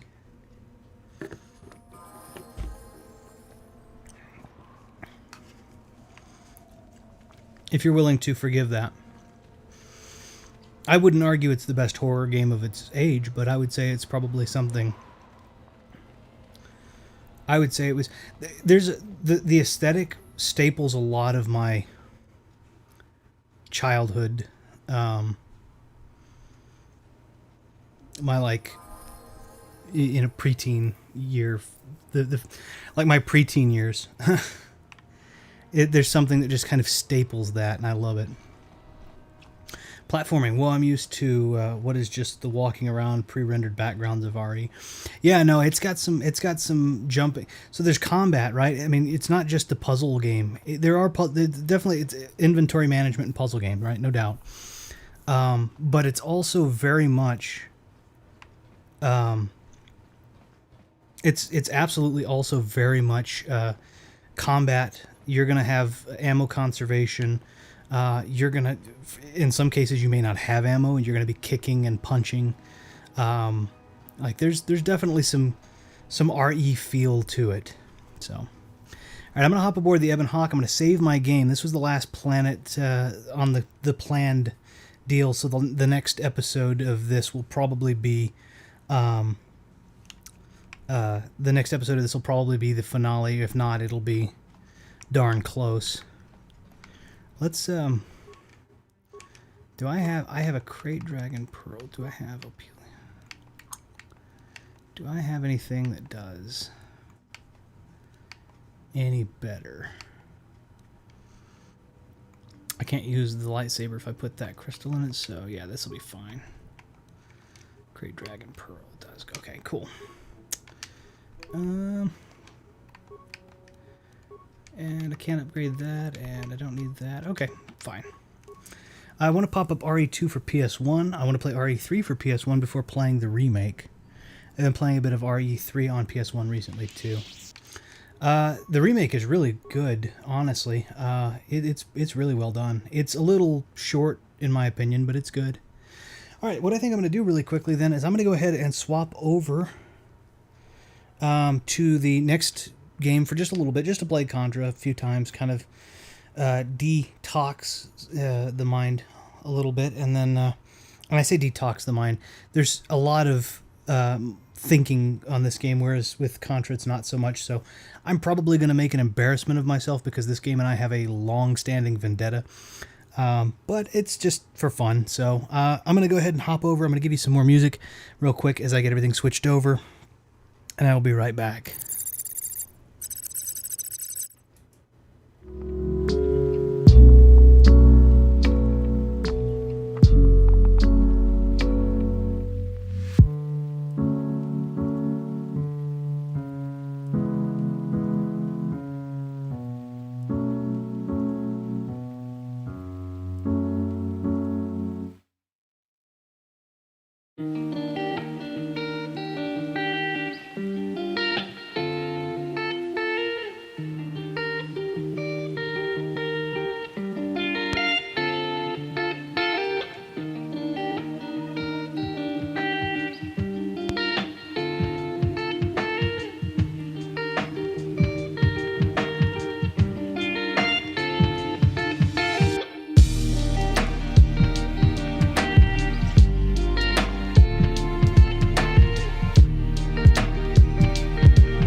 head against the microphone that time.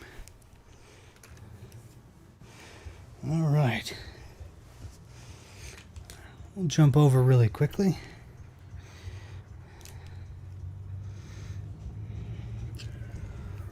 See what happens.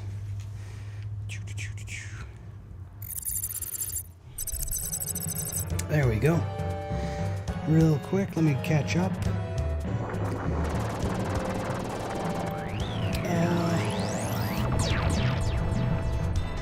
Dumb says, I'm so nostalgic for PS1 and N64 games. Kind of showed that 3D games can be great as well. Oh yeah, and I think that a lot of games recently, indie games especially, have been going kind of for that PS1 aesthetic too, which I think is really fun. All right, I'm going to try this.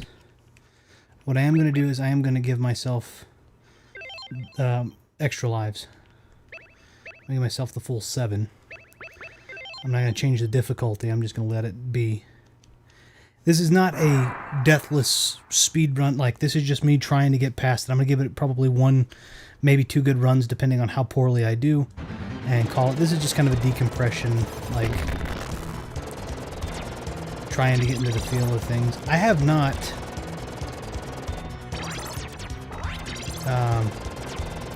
given this, just to use my buddy Aaron's phrase, have not given this game its day in court in some time. So, I know that dog's gonna come after me. Oh, shoot. Okay.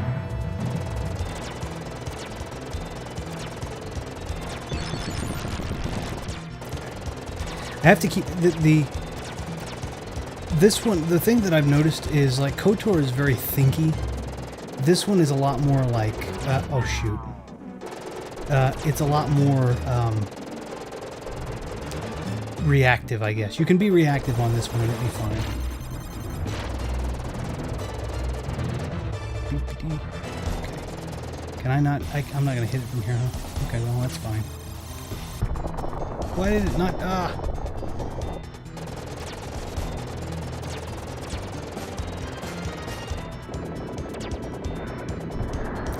It seems like the other thing, this is, I don't know if this is probably a widespread phenomenon. There are games that I realize, like, a lot of people are like, oh, I was better at this game, or I'm better at this game now that I'm an adult. I've noticed that there are some games that I was just better at as a kid. And I think it's because you don't think as hard about things, you're just kind of doing things. But I feel like that there are games that I was just better at as a kid. I think this might have been one of those. I'm just gonna stand back here. Doesn't matter, I'm still gonna play it. I like it. Let's just keep going. Real quick. Imagine if Metroid was as difficult as this. In the stream and practice offline. That's funny. That's another thing too. I know a lot of people are really good at, like, I've seen you do it too. You do a great job of doing games, the let's play, let's practice type. You know, you're really good at them. And I know that there are people out there like Celestial Light who really enjoy doing that kind of stuff as well. I don't know. I just play games. I'm just about having fun. If I'm not the best guy at the game, and so what, you know? That's not really what's important to me. There are games that I feel like I'm, like, DKC3 is one of those games that I feel like I'm good enough at that, you know, hey, I could play that one anytime and it would be, people would look at me and be like, oh, cool, he's not too bad, but, like, I'm not. Like, if I'm going to play the game, I might as well, it might as well be something that I just enjoy. Oh, shoot, I knew I shouldn't have jumped. I'm supposed to wait. America. Okay. Uh-oh. I can just jump into the fire for this one. I can use the crash bombs. Oops. And I can use these as well. I think the crash bombs will just take him out pretty quick. First, let's see. I mean, if you sat down with Contra 3, you'll tackle the game. LOL. First attempt at a boss or level is what I meant to say. Would love to play DKC 3 co-op. I'd love that. That'd be fun. I love DKC 3. And I think that we can do that too. I think we can technically do that via Switch because DKC3 is there. So DKC3 is a game that I feel like I know like the back of my hand. And KOTOR is one of those too. But I played DKC3 for near 30 years, you know. So there's a 10-year head start there. Ish. But it does it's just about having fun.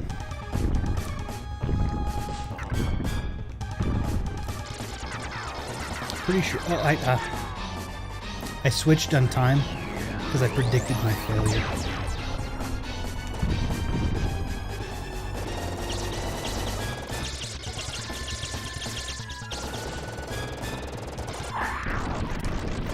It's gonna kill me if I don't. Okay. There we go.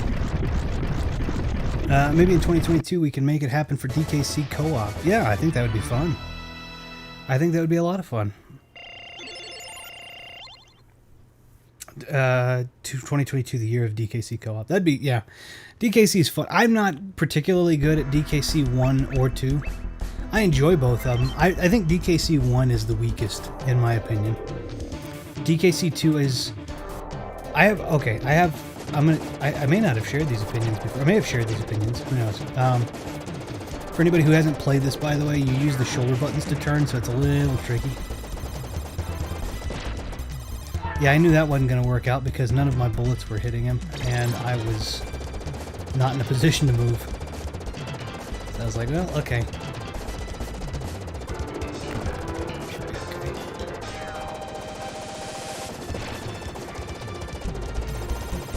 That's a good position to be in. Let's see if I can keep that, actually. Flamethrower was the weakest gun for most Contras, and then in 3 they decided, hey, let's make it cool. And they did. And it's actually the best gun for World 3, for the first part of World 3, except for I'm not good. I'm not very good. So even a good gun doesn't fix that. God, these guys. Come on. Come on. Crash bombs are awesome too, except for on these... Oof. Okay, hold on. Flamethrower is actually pretty cool because it can shoot through the walls too. And if you haven't played this, the arrows are just telling me where about I need to go to kill other bad guys. I gotta go around. If I die, I'll get a... Hold on.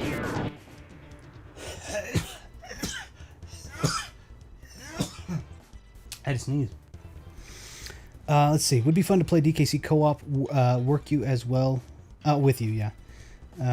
You meant work. Also, that bass in the VGM. Yep.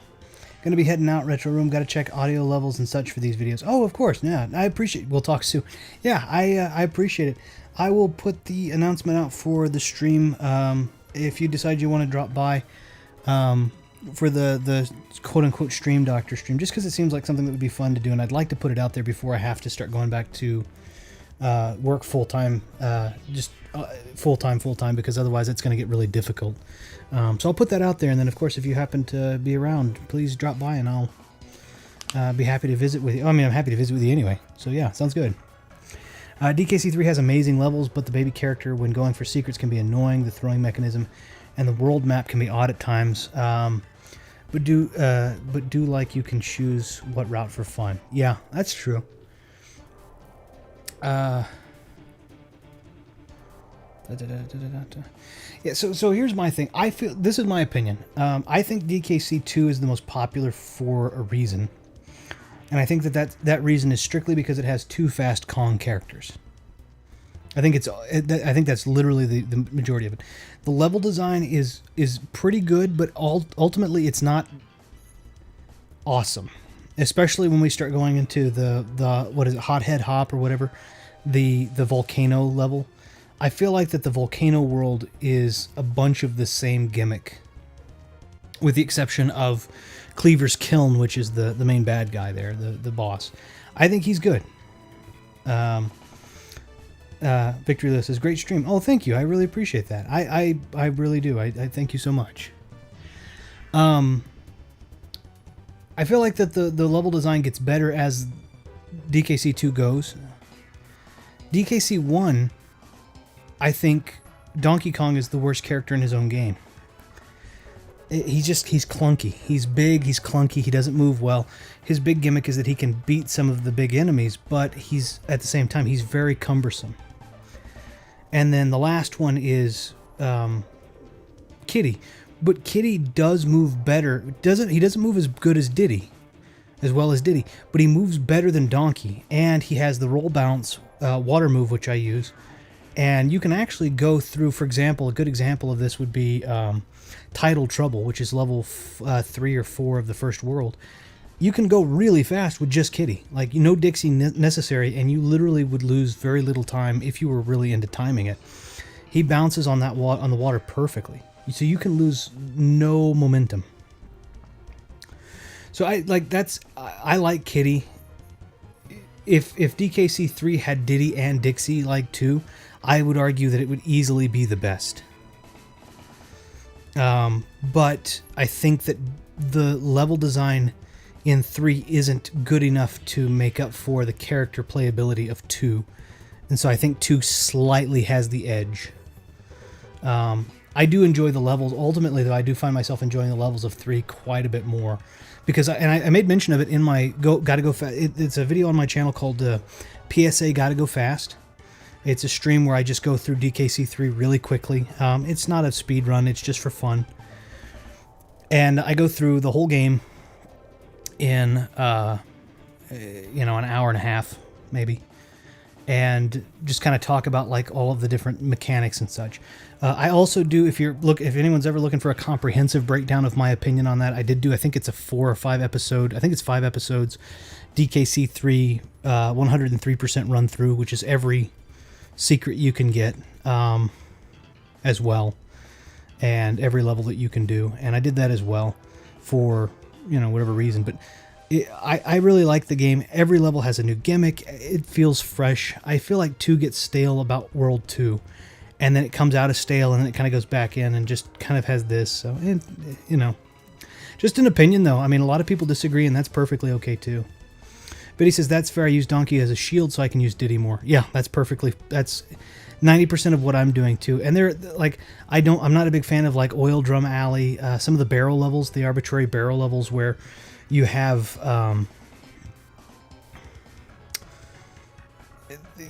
I think that some of the arbitrary barrel levels where you just get stuck shooting, timing from barrel to barrel are frustrating too. Let's see. DKC 1 is still high for me, and that's fair. That's completely fair. Never got to play DKC 3. I feel like that it's a very close second to DKC 2. Ultimately, I recognize my own bias. There are things in there that I enjoy more about 3 than I do 2. But yeah. DKC 1 has Fear Factory and Blackout Basement as awesome levels. Maybe DKC Trilogy favorite levels collab. Yeah, those are good levels too. I do like those. I also like believe it or not, I love the cart levels from DKC 2, 1 and 2 both. I actually really like the cart levels. I know that's an unpopular. I'm not a big underwater fan, right? But I do like the cart levels. DKC 2 is my favorite and better bosses. DKC 2 is technically my favorite, but it's only a slight edge over 3 for me, and I do recognize that some of that's my personal bias. 2 is my fave, slightly over 1. All 3 games are good too, and I appreciate them more as I grow up. That's fair. That's fair. 1 is my least favorite by a pretty large margin. 2 and 3 are almost tied for me. But I do recognize 2, I think, is infinitely more playable, so I feel like when you make a mistake in 2, it's more likely to be a player error. Whereas in 3, there are areas where I've gotten stuck. Like there are levels like Lightning Lookout where the RNG is just so good that you could play near perfect and still get struck. And I think it's levels like Lightning Lookout that really kind of knock it out of the top spot for me. 1, though, is a pretty distant third for me. And there are great levels in it. It's just the levels that are not so great are so subpar to me. And yet again, like I said, I'm talking mostly about the like arbitrary barrel levels. I'm not even talking about like Bramble Blast from DKC 2 where you have to find the path. I'm talking about those forest ones where you're literally just timing when to hit the B button. That's a little frustrating to me. So, yeah, SNES had those 3 games exclusive to their system. Oh yeah, yeah. I love kart levels also. Good, yeah. Honestly, good Donkey Kong, a great Donkey Kong game. In fact, Tropical Freeze. Tropical Freeze did a wonderful job in keeping the formula fresh and, yeah.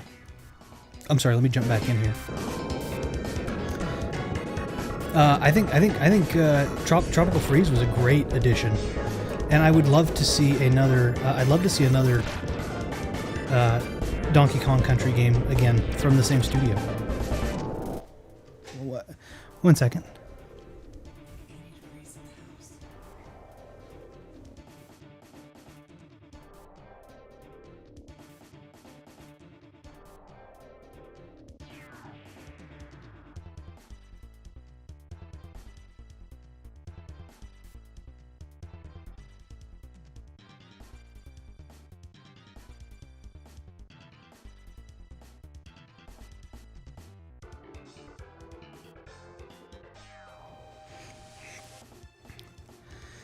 Let's see. Sorry. Is DKC Return on the Wii? Yes. Yes, it is. And it's pretty good too. I feel like Tropical Freeze is. Whoa! Dang it! I didn't mean to do that.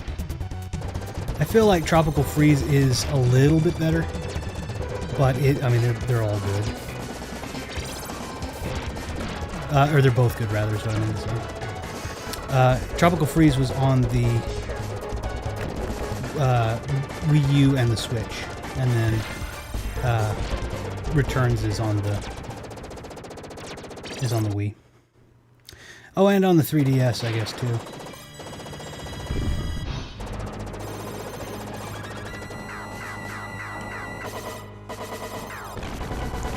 Okay, this boss is a little annoying. Crash bombs should help. God. Okay. It's alright. We'll try again.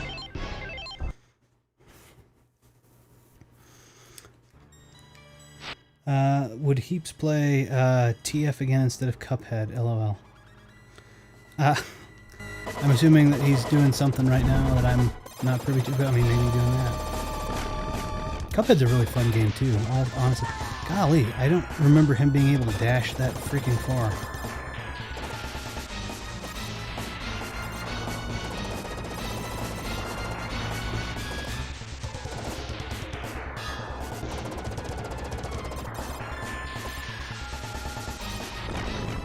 See if I can blow these guns out here.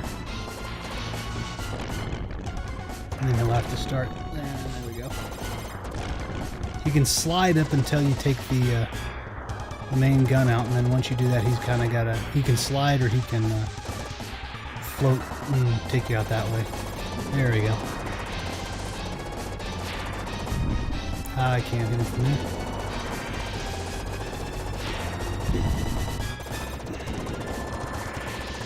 Just hit him with a bomb. There's no reason not to. There we go. Okay. Let's see. Sweetest project. Yes, I got the Wii version on sale. Stage 3 is my favorite Contra 3 level. TF and Cuphead are the Dark Souls for Heaps, perhaps. Cuphead's hard. Cuphead is super difficult. Okay, this level is tricky too.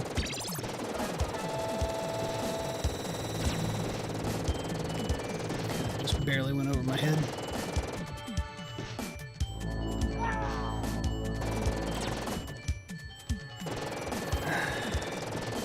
I don't want that.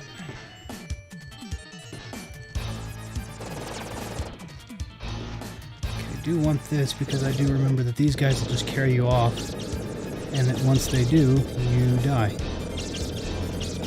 They spawn infinitely, so.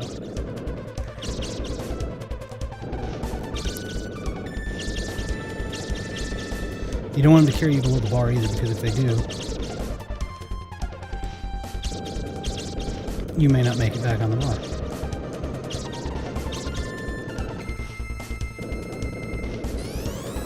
This is why the flamethrower is awesome sometimes.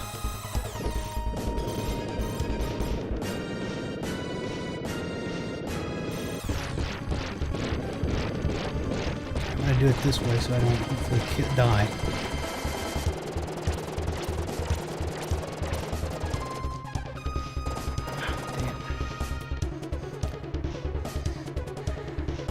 Stage 3 is my favorite Contra 3 level. Stage 3 is tricky. It's not bad, but it is tricky.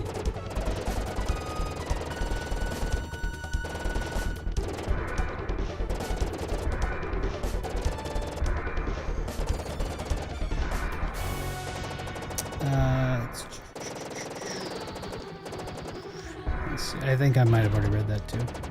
So far I enjoy all the Contra games, and they're hard as heck. Yes, they are. Contra 4 is honestly really good too, to be completely fair. Contra 4 is really good. Considering it's the newest, or a newer iteration, it's actually really well done. I have the PS1 Contras. Those are not as good. I respect them for what they are, but they're not as good.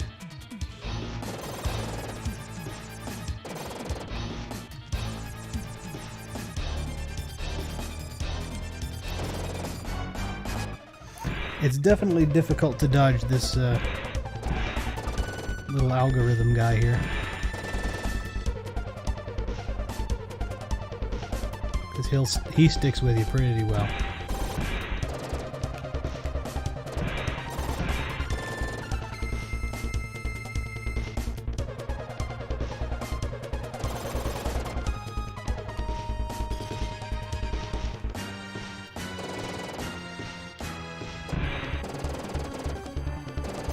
That one, I mean, I just didn't move.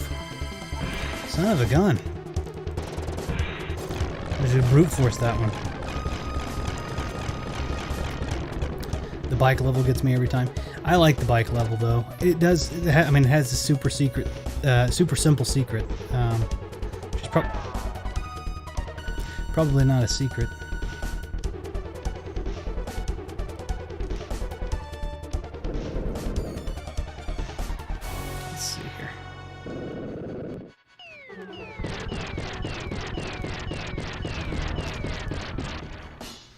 I think in this case you can just kind of do this.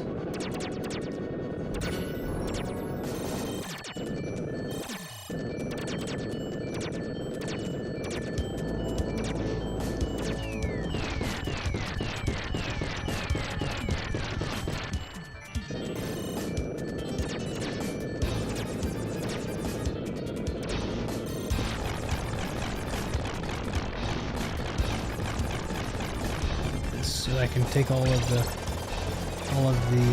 rocket hits. This part right here is really tough with the with two people as well, because you always have somebody that goes ahead, and then when they go ahead, you're just screwed. It's not easy with necessarily one person either, but because like right there, what I just did was a big mistake. But then when you have a second person, it's always I have that problem of where I accidentally will get ahead.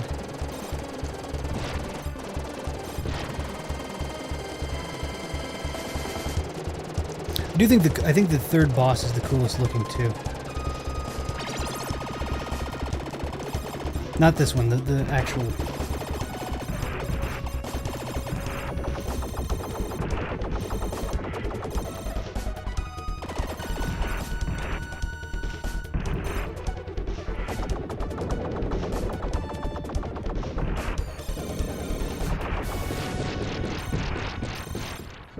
Oh, gosh, dang it.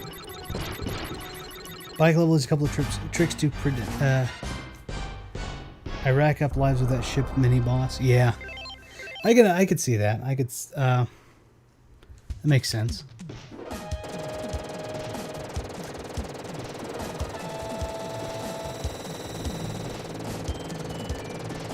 You know, I think what I'm going to do is I think I'm going to call it here, just because it is getting sweltering in here. And I think I'm going to need to go and take a look at some stuff to get that fixed. It is hot. Like, it's normally hot here, but like it is like 80 degrees inside the house, and it's not that hot outside. So I'm going to go ahead, I'm going to call it. I'm gonna send a. I'll do a tweet later today. Let's see. Geez, I don't care about NDRs, but I have like 10 or 20 NDRs in me. You're a much more skilled gamer than I am too. I just enjoy the game in general, but you add not only the enjoyment but the nuance of skill to it. I just never really wanted to sit down and no death run. Yeah, no, that's fair. Games. Yeah, I think what I'll do is I'm going to go ahead and I'm going to call it, just because I need to go take a look at what's going on here. I will be putting a post out later talking. Great stream. Thank you. I appreciate you for being here. And by the way, big thank you to everybody who did come in. Victory Leo, Thumb, Viddy, AR, Gib, Heavy Waves, Omega, of course. All of you guys, thank you so much for coming in. I'm going to be putting out a post just letting there be known that I will be doing a stream with the setup and the tech stuff. So if anybody is interested, I'm going to put it out there. If anybody is interested in swinging by, oh, the Gax were fun to see in action. Well, good. I'm glad. I'm assuming that you're talking to Thumb, but also, I'm assuming games too. What I will do, though, is I'm going to be putting that post out, and that post will be just talking about a stream, the stream that's going to be coming up. And in that stream, if you happen to have questions, please let me know ahead of time. If you have like a big question that you want me to tackle, of course, you can ask me real time if you happen to pop up in there. But yeah, if you... I'll be doing that post. I'll be doing the stream. I'll be showing the gear that I use. I'll be showing the software that I use. So I'm going to show the hardware. I'm going to show the software. I'm going to show settings. I'm going to show free stuff that you can get. If you don't want to spend extra money on equipment right now, or you can't spend extra money on equipment, I'm going to show you free stuff that you can go grab that will help you do it. And I'm going to show you how I use it to make it sound better, microphone wise and all that good stuff. I'm going to try, if you also have, like I said, if you come into it with a particular problem, like you don't have a specific piece of equipment, I'm going to try even to like find the ways that I did it before I could afford any of the equipment and just give you everything that I have had. Around what day had you had in mind, Retro? Honestly, the sooner I can do it, the better. For sure, I'll also be on Twitch tonight in about 10 hours. If I am still... Our time zones are pretty different, but if I am up at that time, I will certainly see if I can't drop by and give you a view, Viddy, because I love getting to watch your stuff, and I just don't get to see it often enough. For me, the sooner I can do it, the better, because the more time I'm going to have to play around with it. I would like, if I could be in a dream world, I'd like to do it tomorrow, honestly. Because right now, Anna and I are working on a ton of different things that we're having. A lot of things are having to be worked on. And the closer I get to next Monday, the more tight those deadlines become. And I feel like that the more that I do that, the more I'm going to have... I feel like the less time I'm going to have to focus on actual questions and answers, and the more it's just going to be me churning something out there. So ideally, if possible, if it works out and she's good with it and I'm good with it and you guys are good with it,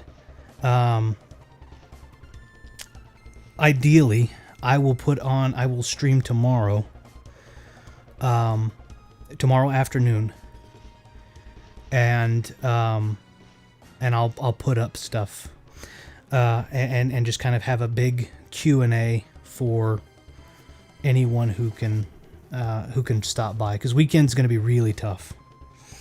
But yeah, so that's ideal.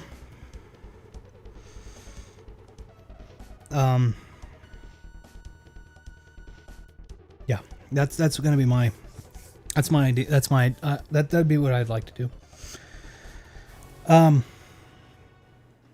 But yeah, if anyone does have what I would like to do also, some people are not going to make it immediately. Some people are not going to make it towards the beginning, I'm sure.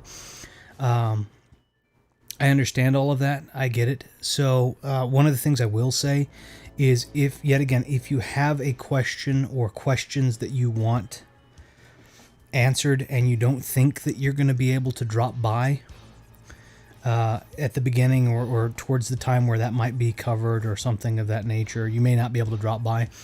Just ask the question. Respond to the post, please, and just ask the question there, and I will ensure that I get that question answered specifically and especially for you. And then I will try and section it out so that it's navigatable. That way, if you couldn't make it, I don't miss your question. I do take care of it for you, and I make it so you're not having to hunt and peck for it because you couldn't make it or whatever. I want to make sure that this doesn't do anything for me, but I've had people asking.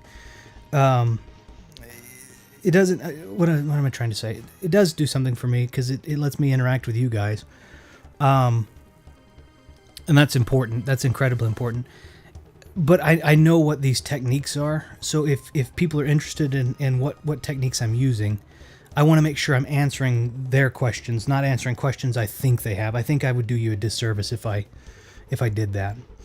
So that's kind of what I'm looking at. But yeah, I'll go through. I'll have my camera hooked up. I'll show the hardware I use. I'll show hardware you can use instead. I'll show my software. I'll show what softwares I use. If you don't have the money to do it, I'll show free alternatives that are awesome. I'll do like a crash course on making your audio sound good without echo and such. I'll do a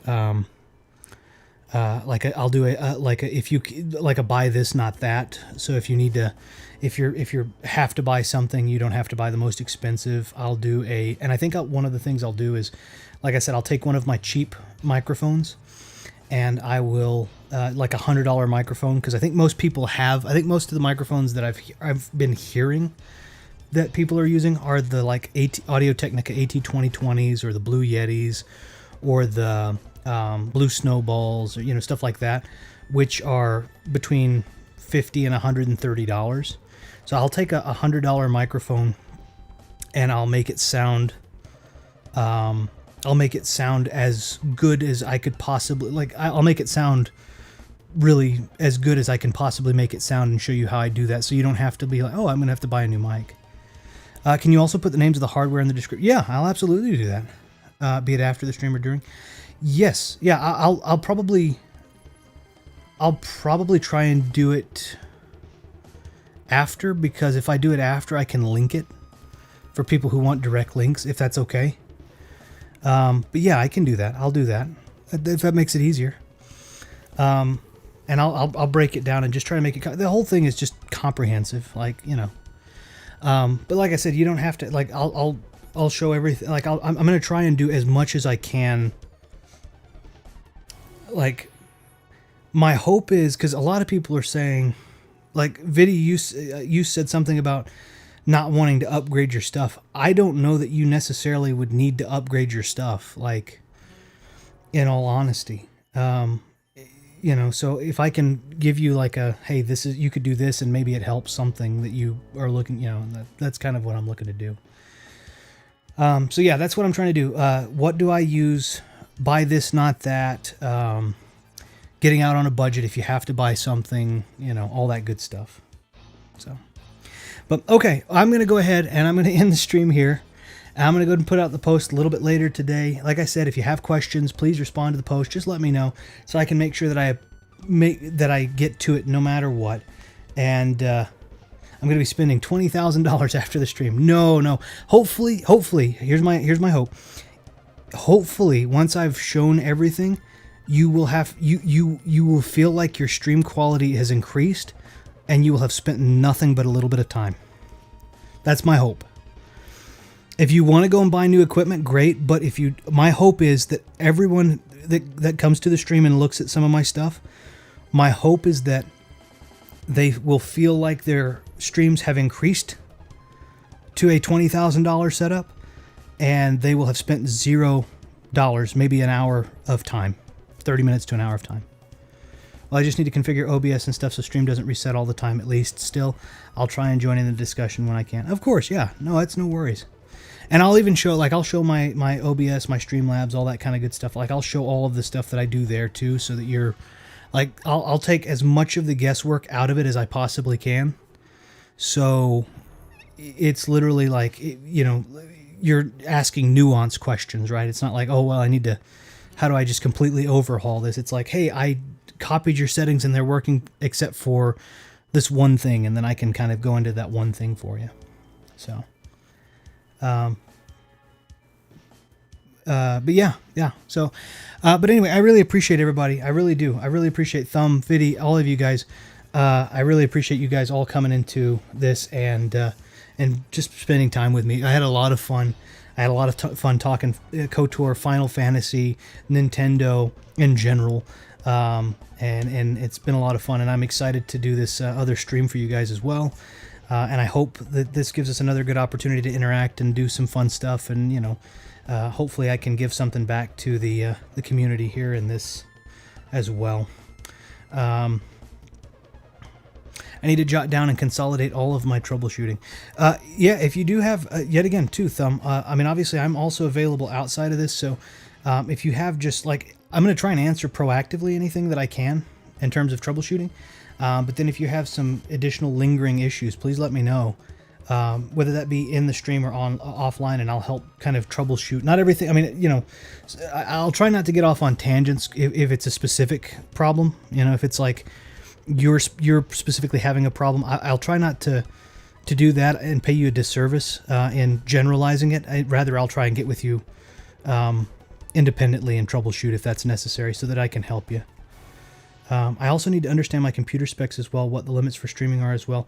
Anyways, till next time. And if that's something I did work, so I'll give a bit of that too. I did work in tech IT with specialties on computers, and I worked in cybersecurity as well. But I spent the better part of a decade in IT tech and networking. So if that's something that would be beneficial in this as well, I'll give a crash course. I can help explain. I'll literally help explain what you can look at and how you can calculate it, and I can probably do that in about 10-15 minutes. So if that's of any help too, I'll throw that little crash course in just real quick and say, hey, here you go, you know. So that's, yeah. But anyway, yeah, of course, no, yeah. Yeah, I don't want to pay a disservice and generalize. The idea is going to be just giving everybody a general idea. But if you have more specific troubleshooting, and this goes for you, anybody who's listening to this, if you have more specific issues or more specific questions that I am not able to answer during the stream, reach out to me and I will do whatever I can to help you get past that hurdle for the most effective and most inexpensive way possible. If I can help it, I like I said, ideally would like you to not have to spend any money. So. But, all right, I'm going to go ahead and switch over really quickly to the ending screen there. And we'll get some music going. Nice music there. And like I said, everybody, thank you so much. Thumb, Vidi, Omega, AR, Gib, Leo, all of you guys who stopped in. Thank you so very much. I will be putting the post out later on today, with additional details as best as I possibly can. And if there's anything that I can help with in the interim, or if you guys have any questions or anything that I can just do for you, or you want to talk about, feel free to reach out to me. I think Twitter DMs are probably the most common way people get with me, but and I'm excited to be hopefully trading some friend codes fairly soon too for Nintendo Switch. So otherwise, hopefully we'll see you guys soon. And I hope you all have a great day.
you